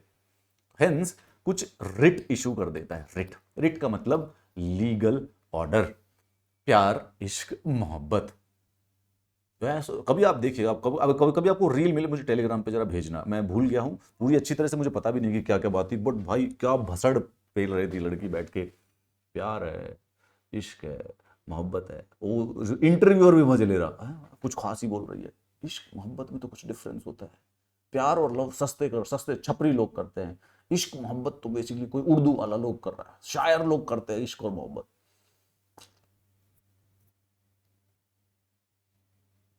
वायलेंस जो है हमारे समाज से चली गई है, क्योंकि गांधी जी गलत प्रोपोगेंडा फैला दिया गांधी जी ने। अगर सोचे, देखो what I will tell you honestly speaking, you believe that non-violence is a correct way to do things. You yourself are a non-violent person, right? And you probably also follow the policy of non-violence. But दिल से सोच के बताओ, कुछ लोग ऐसे नहीं है जिनके साथ वायलेंस करनी वैलिड है? There are, it is not exactly as bad philosophy as the Gandhi ji was talking about. और लाला गांधी जी ने खुद भी बोला था कि भाई वो अलग बात है कि एक थप्पड़ मारो तो मैं दूसरा थप्पड़ खा लूंगा, लेकिन कई जगहों पे पता नहीं वो कुछ और भी कह देते कि फालतू बकवास करोगे तो मैं उल्टा मुक्का भी मार दूंगा। Like he didn't say it into these words, what exact words नहीं थे, बट कुछ बोला था उन्होंने कि पता नहीं कायर होने से पहले, कायर होने से ज्यादा तो बेटर वायलेंस ही लेना है। ही सेड दैट कायरता से ज्यादा बेटर है कि वायलेंस ही हो जाए, ऐसा कुछ था। कावर्डिस से बुरा तो मैं वायलेंस ले लूंगा, कावर्ड नहीं, कायरता नहीं चाहिए। Exactly, there are some people who deserve violence my friend, I am not kidding. मतलब हमें नहीं करनी है, I am not inciting you to violence, okay, don't blame me. I am just saying that कि look around yourself, there are people who deserve violence even though we can't do it anything about it. Supreme court अगर violence, sorry not violence, अगर supreme court अगर fundamental rights violet होती है तो fundamental rights के implementation के लिए article 32 के तहत वो बेसिकली रिट इशू कर सकती है। यही काम हाई कोर्ट भी कर सकती है। आर्टिकल 226 में ये पावर हाई कोर्ट को भी दे रखी है। तो अगर आपके फंडामेंटल राइट्स वायलेट हो, you can go anywhere, you can go to supreme court, you can go to high court और अपने रिट इशू करवाओ, ठीक है, कोई बड़ी बात नहीं। लेकिन एक इंपॉर्टेंट बात है, सुप्रीम कोर्ट की है नैरो रिट ज्यूरिसडिक्शन और हाई कोर्ट की है wide writ jurisdiction. You like क्या बात करो, सुप्रीम कोर्ट की छोटी है, सुप्रीम कोर्ट का narrow, this word narrow means कि ये काम सिर्फ ओनली फंडामेंटल राइट्स के लिए यूज करेगी। तो supreme court legal order issue करेगी सिर्फ फंडामेंटल राइट्स के लिए। हाई कोर्ट की वाइडर है, हाई कोर्ट किसी के लिए भी कर देगी। हाई कोर्ट तुम्हारा लीगल राइट की बत्ती लग गई है तो हाई कोर्ट उसके लिए भी रिट इशू करवा डालेगी, कोई घबराने वाला बात नहीं। आओ तुम हमारे पास। जैसे कई बार होता है ना, जैसे भाई सपोज करो कि तुमको प्रीलिम्स की प्रिपरेशन कर रही है, तो प्रीलिम्स की प्रिपरेशन करनी है, आ जाओ मेरे पास, आ जाओ, मैं करवा दूंगा, ठीक है। एंड देन यू लाइक कि इंटरव्यू करनी है, एंड आई लाइक कि मैंने कहा यार इंटरव्यू की तो मैं नहीं, इंटरव्यू की तो डॉक्टर यूपीएससी पे कर लो, वो इंटरव्यू की फाउंडेशन की प्रीलिम्स की सबकी कराएगा। मैं मेरा नैरो फंक्शन दे रहा हूं मैं इस साल, ऐसा you can say that. Supreme court can issue writ against body through out country, पूरे कंट्री में जो भी सुप्रीम कोर्ट है सबके ऊपर सुप्रीम कोर्ट आता है। हाई कोर्ट अपनी स्टेट में कर देगा। सुप्रीम कोर्ट की जो राइट है वो नेसेसरी है, मतलब कि वो उसको मना नहीं कर सकता। सुप्रीम कोर्ट ये बोलेगा कि हाँ फंडामेंटल राइट्स तो वायलेट हो रहे हैं, सॉरी आई कांट डू, ऐसे नहीं करनी पड़ेगी भाई, तेरे को, तेरे अलावा कोई नहीं है मेरा, यू आर दी ओनली, मेरा ही सेवियर तू ही है। हाई कोर्ट जो है वो थोड़ा सा डिस्क्रिशनरी है, सब मेरे फंडामेंटल राइट्स वायलेट हो रहे हैं, सॉरी। ये रिट जो होती है यार 5 प्रकार के हैं, नाम याद करने आपको सारे के सारे, ठीक है। अब आप लोगों की तरह मैं बहुत ज्यादा बचपन से लेकर आज तक इस बात का गुस्सा रहा हूं, ठीक है। अभी हम पॉलिटी पढ़ रहे हैं, सारे के सारे शब्द हिंदी में लिखे हुए हैं, इंग्लिश में लिखे हुए हैं, parliament, government, executive, legislature, prime minister, president, आप कोई भी शब्द देख ले लीजिए, है ना, शक्तियां वक्तियां, फंडामेंटल राइट है ना, fund, citizenship, all of that. Why are these right, these words in Greek और लैटिन? अगर ये रिट थे तो इनका नाम हम बदला हीबस कॉर्पस। हीबस कॉर्पस का एक ऑर्डर इशू करना है भाई गवर्नमेंट ने, ठीक है। तो क्यों इसका मतलब, अब हीबस कॉर्पस का मतलब होता है to have the body of, तो हमें इसका नाम, ये अंग्रेज जो वकील साहब जो हैं, जज साहब हैं, इसका नाम क्यों नहीं हम, all I am saying that the frustration which you are facing, I am also facing that, I am with you on that. कभी कभी जरूरत पड़ने पर सुप्रीम कोर्ट के पास पावर होती है कि सुप्रीम कोर्ट एक लीगल ऑर्डर इशू कर सकता है जिसको हीबस कॉर्पस का लीगल ऑर्डर कहते हैं। हीबस कॉर्पस का लैटिन वर्ड है, इसका एग्जैक्ट मतलब होता है to have the body of. Government ये ऑर्डर इशू कर देती है अगर सुप्रीम कोर्ट को लगता है कि बंदा जो है वो गलत डिटेन हो रखा है, तो to get the person to have the body, मेरे को उस बंदे को सामने लेके आओ, मैं चेक करूंगा। तो ये जैसे इसका एक बेस्ट एग्जांपल देखो इसको समझने के लिए। सपोज करो कि तुमने शादी कर ली अपनी पसंद की लड़की से, गुड इमेजिनेशन है, धूम के उदय चोपड़ा की याद आ गई होगी तुमको, शादी कर लिया तुमने, सही चल रही तुम्हारे, लेकिन तुम्हारे घर वाले खुश नहीं थे, लड़की के घर वाले खुश नहीं थे। लेकिन 2 साल के बाद एक दिन लड़की के घर वालों का फोन आ गया राखी पे, तू भी इमोशनल हो गया, वो भी इमोशनल हो गई, तुमने कहा हाँ हाँ मिल आओ यार, बड़े दिन हो गए मम्मी पापा से नहीं मिला। मतलब वो तो तुम्हारी झंडूपंती थी कि इतना क्या प्यार आ रहा था भाई, जब भाग के शादी की थी तब दोबारा, लेकिन तू भी पिघल गया उससे, तो उनका हाँ हाँ आप मिलाओ, इस बार आप मिलाओ, फिर हम अगली बार मैं भी चलूंगा। अब लड़की जैसे ही गई, पापा और उसके भाई ने उसको धर लिया, उसका फोन छीन लिया। अब भाई तू 2-3 दिन के बाद नीचे गया, तेरे को कूट दिया, बाहर पीट दिया, अंदर सोसाइटी में घुसना मना। तुम्हें दो महीने हो गए चक्कर काटते हुए, where is your wife, you can't find it. क्या करोगे ऐसे में? जो अंकल हैं, अंकल बेसिकली पुलिस को भी जानते हैं, लोकल एसएचओ जो होते हैं वो लड़कियों के पापा की साइड बहुत लेते हैं बेटा, चाहे तुमने शादी कर रखी हो, तुम्हारी तो वाइफ गई तुम्हारे हाथ से, और वहां पे रोज प्रोपोगंडा फैला फैला के उसको बेचारे को घर के अंदर बंद रखा हो, कुछ नहीं कर सकता तू। क्या करेगा? वेल तू सुप्रीम कोर्ट चला जा और भाई उसको बोल कि सुप्रीम कोर्ट वाले को कि सर मेरा एक हीबस कॉर्पस का पंगा है, लड़की मेरी गायब हो गई है। तब यहां पे सुप्रीम कोर्ट एक ऑर्डर इशू करेगा हीबस कॉर्पस का। हीबस कॉर्पस का ऑर्डर जाएगा उसके पापा के पास, और वो सुप्रीम कोर्ट का ऑफिशियल ऑर्डर होगा कि you present the body of that person in front of me. पापा नहीं लाए तो वहां के एसएचओ का ऑर्डर जाएगा, एसएचओ को ढूंढ के लाना पड़ेगा। लाया भाई, अब लड़की को कोर्ट के सामने खड़े करेंगे और फिर लड़की से पूछा जाएगा कि आप अपनी मर्जी से हो या कैद की गई हो। अब अगर लड़की ने बोल दिया कि भाई पापा ने जबरदस्ती फोन छीन लिया है, तो कोर्ट उसी समय ऑर्डर दे देगी अपनी वाइफ को लो और निकल लो यहां से। अगर लड़की ने उस समय बोल दिया कि मेरी अपनी मर्जी है, that's your problem then bro, nobody can help you. Supreme court का जज भी तुम्हारी क्या हेल्प करेगा? फाइन और लगा देगा कि भाई जब वो नहीं साथ तेरे साथ रह जाते हीबस कॉर्पस क्या लगा रहा था। But in any scenario this is the most valid practical logic of this habeas corpus, और द सेम अप्लाइज टू कि कोई किसी को इलीगली अरेस्ट कर ले तो। Now this doesn't apply to kidnapping. पता चले कि तुम्हारा जो दोस्त है उसको किसी ने किडनैप कर लिया, यू आर लाइक कि इसको बचाऊं कैसे, हीबस कॉर्पस लगा देता हूं। किडनैपर को जो है ये आदमी जज के सामने लाना पड़ेगा और वहां पे हम बोल देंगे कि हम तो मर्जी से गए नहीं, किडनैप हुए थे, और फिर उसको छोड़। जीनियस और ब्रिलियंट आइडिया। मैं ये नहीं कहता जीनियस आइडिया नहीं है, लेकिन बेटा वो किडनैपिंग है, वो क्राइम है, उसमें वो क्रिमिनल जो है वो बेचारा पुलिस को पकड़ना पड़ेगा। वो क्रिमिनल ही ऐसा क्रिमिनल है कि वो जज की सुन ही नहीं रहा है, तो ऐसे मामले में उसका कोई इलाज नहीं है बच्चे, किडनैपिंग हो चुकी है। दूसरे वाला यार मैंडमस है। मैंडमस का मतलब होता है वीक कमांड। अब ये जैसे कोई गवर्नमेंट ऑफिसर है, तुम्हारा काम वाम नहीं कर रहा है, ठीक है, तुम्हारे फाइल वाइल सबसे आगे चला ही नहीं रहा है, तो तुम जाके कोर्ट में बोल दोगे यार ये काम नहीं कर रहा है, तो फिर वो कमांड इशू कर देती है कोर्ट पब्लिक ऑफिशियल को कि भाई अपना जो ऑफिशियल ड्यूटी है उसको परफॉर्म कर। ठीक है, ये जो दोनों की दोनों है प्रोहिबिशन और सर्टियोरारी, ये है कोर्ट की कोर्ट से रिलेटेड, एक दूसरे के कोर्ट से। ये तो जैसे ये गवर्नमेंट ऑफिसर से था, ये इंडिविजुअल या गवर्नमेंट ऑफिसर से है।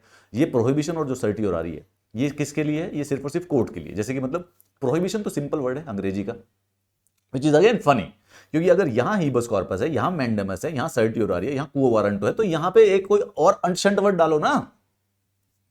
फ्लो भी ब्रेक क्यों करना चाहते हो?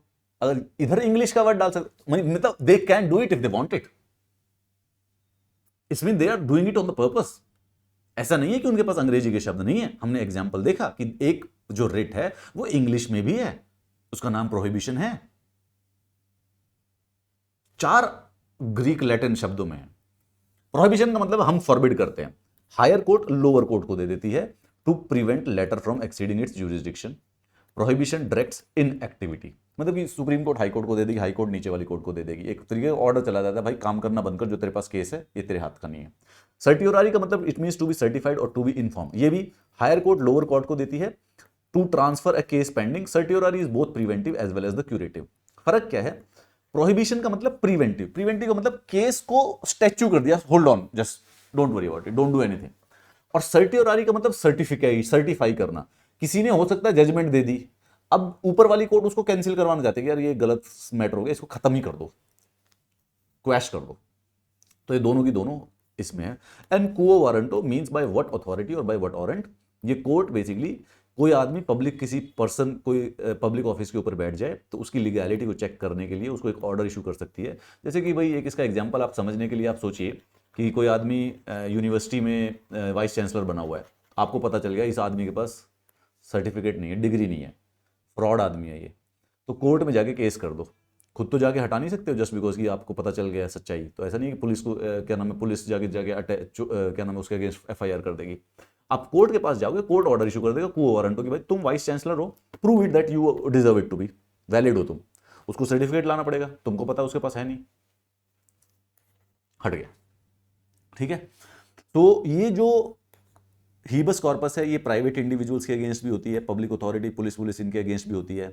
ये जो मैंडमस है किसी भी पब्लिक बॉडी, कॉर्पोरेशन, कोर्ट के अगेंस्ट, ट्राइब्यूनल के अगेंस्ट, गवर्नमेंट के अगेंस्ट। ये जो दोनों की दोनों है जनरली स्पीकिंग जुडिशियल और quasi judicial, judicial quasi judicial या एडमिनिस्ट्रेटिव बॉडीज के अगेंस्ट होती है। ये स्पेसिफिकली जब कोई substantive office of permanent character created by statute और बाय कॉन्स्टिट्यूशन। फालतू बात है ये, लीव इट। आर्म्ड फोर्सेज और फंडामेंटल राइट्स के बारे में बात करते हैं। ये लास्ट के जो 3 आर्टिकल बचे हुए हैं, ठीक है, मैंने पढ़ाया था आपको 12 से 35 तक के आर्टिकल, ठीक है, 12 से 35 में से 31 हमने डिलीट कर रखा है, 12 से 13 वाला हमने कर दिया, बीच में फंडामेंटल राइट थे, and there is 31A 31B और 31C, ये अमेंडमेंट से ऐड कर रखे हैं, they are exceptions to fundamental right, ठीक है, will come to that, not a problem. लेकिन उसके बाद ये लास्ट के बचे 3 आर्टिकल 33 सिर्फ ये कहता है कि पार्लियामेंट चाहे तो लॉ बना सकता है कि फंडामेंटल राइट जो है armed forces, paramilitary forces, police forces, intelligence agencies पे नहीं लगते। तो जैसे तुम्हारे पास freedom of speech of expression है ना, जरूरी नहीं है इंटेलिजेंस एजेंसीज के पास भी होना, उनके ऊपर लॉ लगा दो। अब जैसे प्रधानमंत्री की स्पेशल प्रोटेक्शन ग्रुप है, उसमें कुछ लोग काम करते हैं, अब पता चले वो रिटायर होने के बाद किताब लिखना चाहे, वो किताब में भाई प्रधानमंत्री की सारी बातें बता दें उसके अंदर। अब लॉजिकली स्पीकिंग, आप अगर किसी प्राइवेट कंपनी में काम करते हो, आप किताब लिख सकते हो और सारी बातें बता दो जो मन कर रहा है, परंतु एक SPG, intelligence office, paramilitary, armed forces, इन लोगों की फंडामेंटल राइट्स को सस्पेंड कर सकते हो चाहो तो। ये लोग अलग हैं, थोड़े से इंपॉर्टेंट है। Forces charge with the maintenance of the public order, right, public order. Second, ऐसा जो लॉ बनता है जो आर्टिकल 33 के अंदर आता है, can exclude the court martial also from the writ jurisdiction of the supreme court and high court so for the enforcement of the fundamental rights are concern. मतलब कि फंडामेंटल राइट्स उनके ऊपर अप्लाई नहीं होंगे आर्म फोर्सेस, पैरामिलिट्री वालों के ऊपर, simple सी बात है। फिर आर्टिकल 34 ये कहता है कि जहां पे मार्शल लॉ लगा हुआ हो, यानी कि जहां पे आर्मी का लॉ लगा रखा हो हमने, फंडामेंटल राइट्स वहां पे रिस्ट्रिक्ट किए जा सकते हैं। जैसे एक मार्शल लॉ है हमारे देश के अंदर, AFSPA, armed forces special protection act, ठीक है, arm forces special protection act एक मार्शल लॉ है। इसका मतलब यह है कि जहां पे जिस रीजन में ये वाला एक्ट लगा होता है, आर्म फोर्सेस स्पेशल एक्ट, वहां पे आर्म फोर्सेस के जो लोग हैं उनको स्पेशल अधिकार अवेलेबल है कि अगर वो गलती से किसी को गोली मार देंगे तो उनके ऊपर केस नहीं किया जा सकता। ऐसे स्पेशल मार्शल लॉज के अंदर जहां पे भी मार्शल लॉ होता है वहां पे फंडामेंटल राइट्स रिस्ट्रिक्ट हो सकते हैं। जनरली अगर आप अभी रोड पर घूम रहे हैं, पुलिस वाले ने रैंडम गोली मार दी, तो पुलिस वाले के ऊपर मर्डर का केस लग जाएगा। आपका फंडामेंटल राइट है, आप पीसफुली अगर जा रहे हो, आपको कोई अरेस्ट नहीं करेगा, कोई डिटेन नहीं करेगा। पुलिस वाला अगर आपको इलीगली अरेस्ट भी कर लेगा तो आपको बेसिकली उसके अगेंस्ट कुछ ना कुछ एक्शन करने के लिए मिल जाएगा। पर जहां पे मार्शल लॉ टाइप के कुछ लॉ एक्टिवेटेड होते हैं, वहां पे फंडामेंटल राइट्स को रिस्ट्रिक्ट किया जा सकता है। एंड आर्टिकल 35 ये कहते हैं कि फंडामेंटल राइट से रिलेटेड जो लॉज है वो सिर्फ और सिर्फ पार्लियामेंट बनाएगा, विधानसभा नहीं बना सकती है। That is it, as simple as that my friend.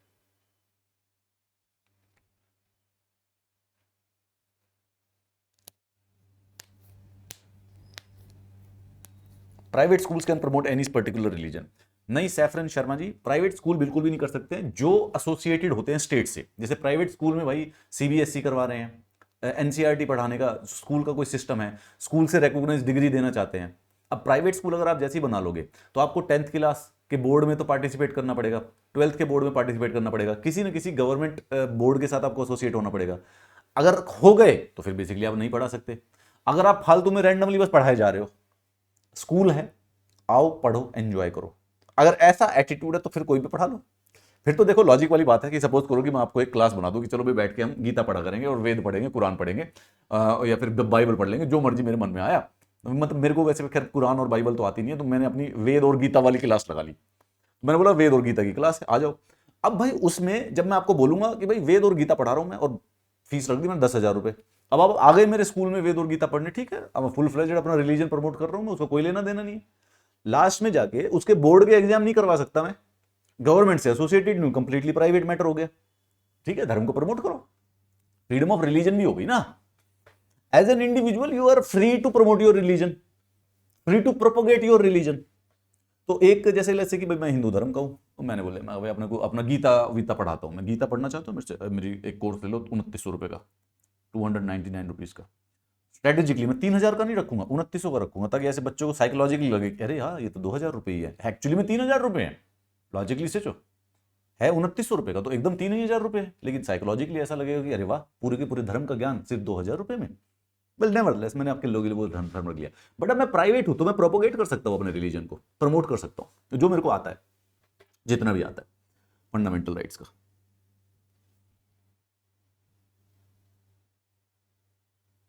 Harshvardhan Sharma ने देखा हुआ जो पॉडकास्ट थी सुनंदा शर्मा का, शुभांकर मिश्रा, हाँ देखा मैं, वो शुभांकर की मेरे को याद आ रही भाई वो भाई क्या भाई, एक ही रील देखी थी पहले और कुछ नहीं देखा भाई, कहीं पे था ऐसे शायद यूट्यूब शॉर्ट्स पे वो ऐसे वर्ड सैलेड बोल रहा, मैं बहुत हंसा अंदर ही अंदर मेरे जीवन के बेसिकली। मैं कहा भाई बर्बाद है, जो रील ने बर्बाद कर रखा है देश को, तो कुछ भी बोले जा रही है भाई। इश्क है, मोहब्बत इश्क से ऊपर होती है, इश्क मोहब्बत से ऊपर होता है, प्यार इन सब के नीचे होता है, लव तो कुछ है ही नहीं, ये तो बच्चे लोग करते हैं। मतलब she didn't say anything of that, but whatever the statement was, but like hilarious. There are legal rights also यार, ठीक है, ये तो फंडामेंटल राइट हो गए, और बाकी कुछ लीगल राइट्स भी हैं आउटसाइड दी पार्ट 3।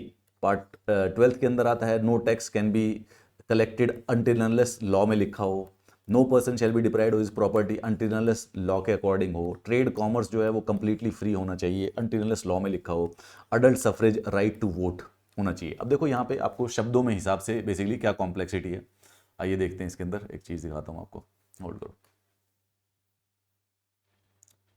सबसे पहले फंडामेंटल राइट क्या होता है, क्या होता है, ये सबसे इजी है, anything which is given in part 3 and supreme Court ने जो बोला।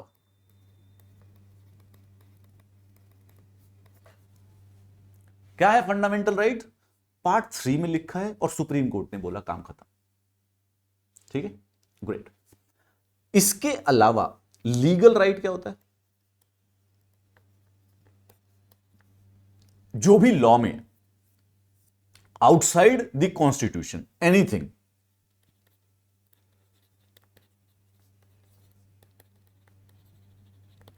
इन लॉ। अब कैच क्या है, एक इंटरेस्टिंग वाला catch, what are constitutional rights. Constitutional rights basically दो डेफिनेशन आती हैं, कभी कभी क्या होता है कि everything is a constitutional right, legal को हटा के फंडामेंटल राइट, यहां पे एक्चुअली इसको हम उल्टा करते हैं, let's get the match correct. हाँ, स्केच आता है कि भाई व्हाट इज कॉन्स्टिट्यूशनल राइट, क्या होता है।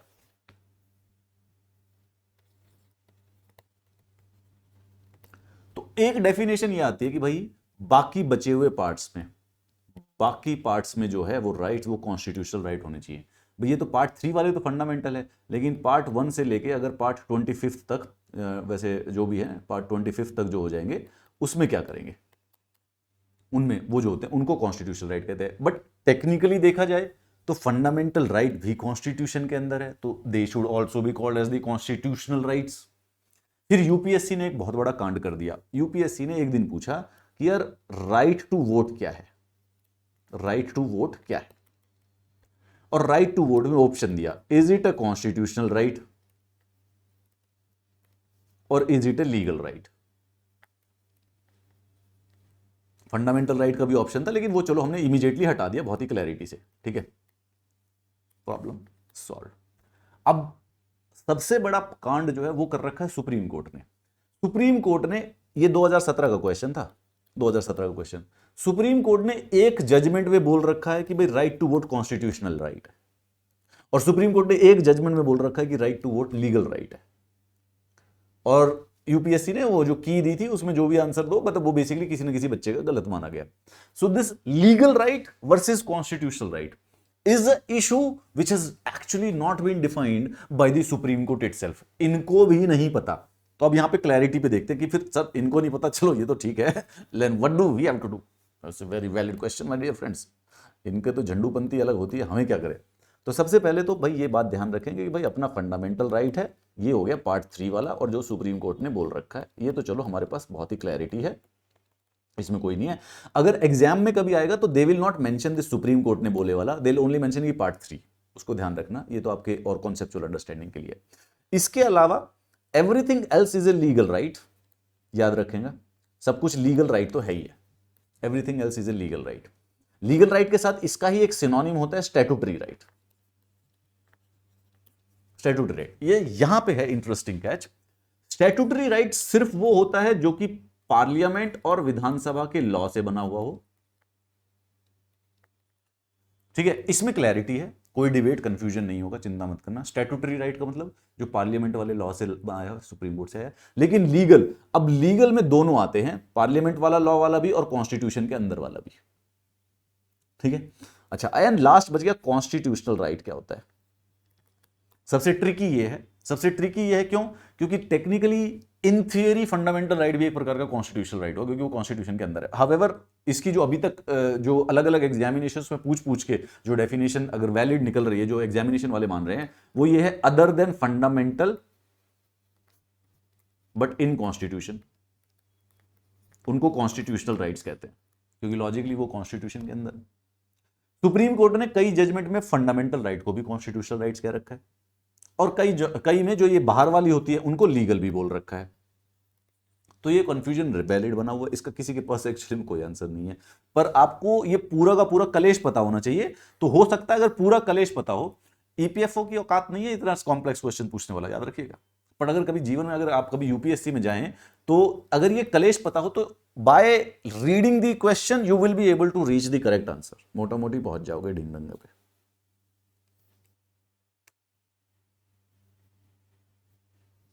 Sir can there be institutions private certificate, can they be accepted as academic? Twinkle करिए रीजनल इंस्टीट्यूट है, नहीं बात हुआ तो डिपेंड करता है तुम्हारे ऊपर। अभी सपोज करो कि मैंने आपके पास एक गीता का कोर्स कराया और मैंने आपको सर्टिफिकेट दे दिया कि आप लोगों ने गीता सीख ली है, तो अब वो कहां वैलिड होगा? अगर कोई उस डॉक्यूमेंट को वैलिड मानना चाहे तो डन है। भैया आपने कहीं पे अप्लाई किया किसी कंपनी में, तो वो कंपनी ग्रेजुएशन की डिग्री मानती है, ग्रेजुएशन की। अब कंपनी का नॉर्मल सिस्टम फॉलो करते हैं, कंपनी फॉलो करते हैं कि जो ऑफिशियली गवर्नमेंट जिसको ग्रेजुएशन रिकॉग्नाइज करती है वो वाली डिग्री वो दे दो, तो कंपनी ले लेती है। मान लिया आपकी ग्रेजुएशन, अब उनको थोड़ी ना पता कि कितनी ग्रेजुएशन हो रही है देश में, ठीक है। अब सपोज करो कि वो कंपनी अलग से ये बोल दे आपको, लिटरली उन्होंने बोल दिया कि अमित सर का जो रिलीजन वाला कोर्स है, अगर उसका सर्टिफिकेट आपके पास है, we will take it as a academic qualification. तो अगर उन्होंने बोल दिया तो वैलिड है, उसमें क्या बड़ी बात है? मतलब ये तो रैंडम बात हुई ना।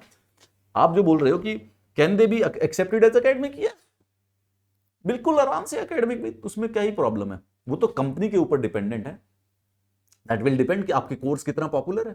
अगर आपने जैसे आपने किसी ऐसे कॉलेज से, प्राइवेट कॉलेज से एमबीए की जिसका गवर्नमेंट से कोई लेना देना नहीं था, 3 साल के बाद उसने बेसिकली एमबीए आपको पकड़ा दी, 2 साल के बाद दे दी, 2 साल के बाद एमबीए दे दी।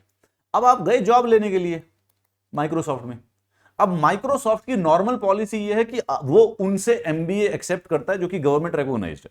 पर अगर माइक्रोसॉफ्ट वाले बोले कि ठीक है इस वाले कॉलेज से भी मानते हैं हम, ले लो, तो मान लिया तो डन है, फिर तो फिर डन एंड डस्टेड है, okay, not a problem, no problem.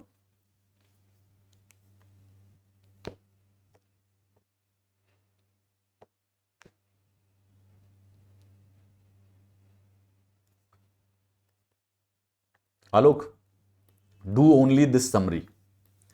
आलोक कह रहा है कि सर मैंने अपना विजन से पढ़ा हुआ है और मेरे पास अपने पॉलिटी के नोट्स बने हुए हैं। वो अपना विजन वाले जो नोट्स हैं वो यूपीएससी के लिए, ठीक है, मतलब it will have more content, more analysis. अपना ईपीएफओ में इतना दिमाग लगाना नहीं है। ये अपने नोट्स हैं, 80 पेजेस के नोट्स हैं, इनको पकड़ के पेल डालो, रगड़ डालो, एंड विल बी फाइन, ठीक है, nothing else.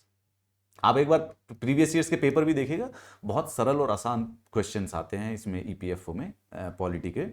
You would be surprise कि ये भी बहुत ज़्यादा कर रहे हैं सर। आप मुझे बोलोगे सर आप इतना भी मत कराओ, अपना लेबर लॉ वाले कुछ करो। ये तो बस हमारे पास एक्चुअली में क्या नाम है, अकाउंटेंसी वाले जो टीचर हैं वो इस समय कहीं पर और एंगेज्ड हैं, तो बिकॉज ही वॉज एंगेज, तो we have to just cover polity in this week, और अगले वीक में हम जो लेबर लॉज और इंडस्ट्रियल रिलेशन से बचे हुए जो हैं वो कर लेंगे, और उसके बाद फिर हम अकाउंटेंसी की क्लासेस स्टार्ट करा देंगे। So that was it. तो इसको रिवाइज कराना एक बार जरूरी था हमारे लिए बस, क्योंकि अगेन कुछ बच्चे हैं जो कि कंप्लीटली पूरी तरह से प्रिपेयर्ड नहीं है, तो एक बार रिवीजन उनके लिए ऑफिशियली मतलब बनता ही है, पॉलिटी का एक बार लाइव रिवीजन आपके साथ हो जाए। बाकी वैसे मैंने आपको बताया, मैंने आपको पॉलिटी के वीडियोस तो दे ही दिए, राइट? आपके पास सबके पास पॉलिटी के वीडियोस हैं। डिटेल्ड करना है जिसको, फुल फ्लेजेड यूपीएससी के वीडियोस दे दिए हैं, जिसको डिटेल्ड करना है वो आप उसको फॉलो कर ही सकते हैं। So you get the point. बाकी किसी ने पहले जहां से कहीं से अगर कोचिंग कर रखी है, किसी के आपके पुराने नोट्स हैं, आप उनको फॉलो कर सकते हैं। रिवीजन के लिए सिर्फ इन समरी नोट्स को फॉलो कीजिए and then be done with it. I see you tomorrow. Absolutely Pranjali 100%। Vishakha 6 बजे होगा मॉक।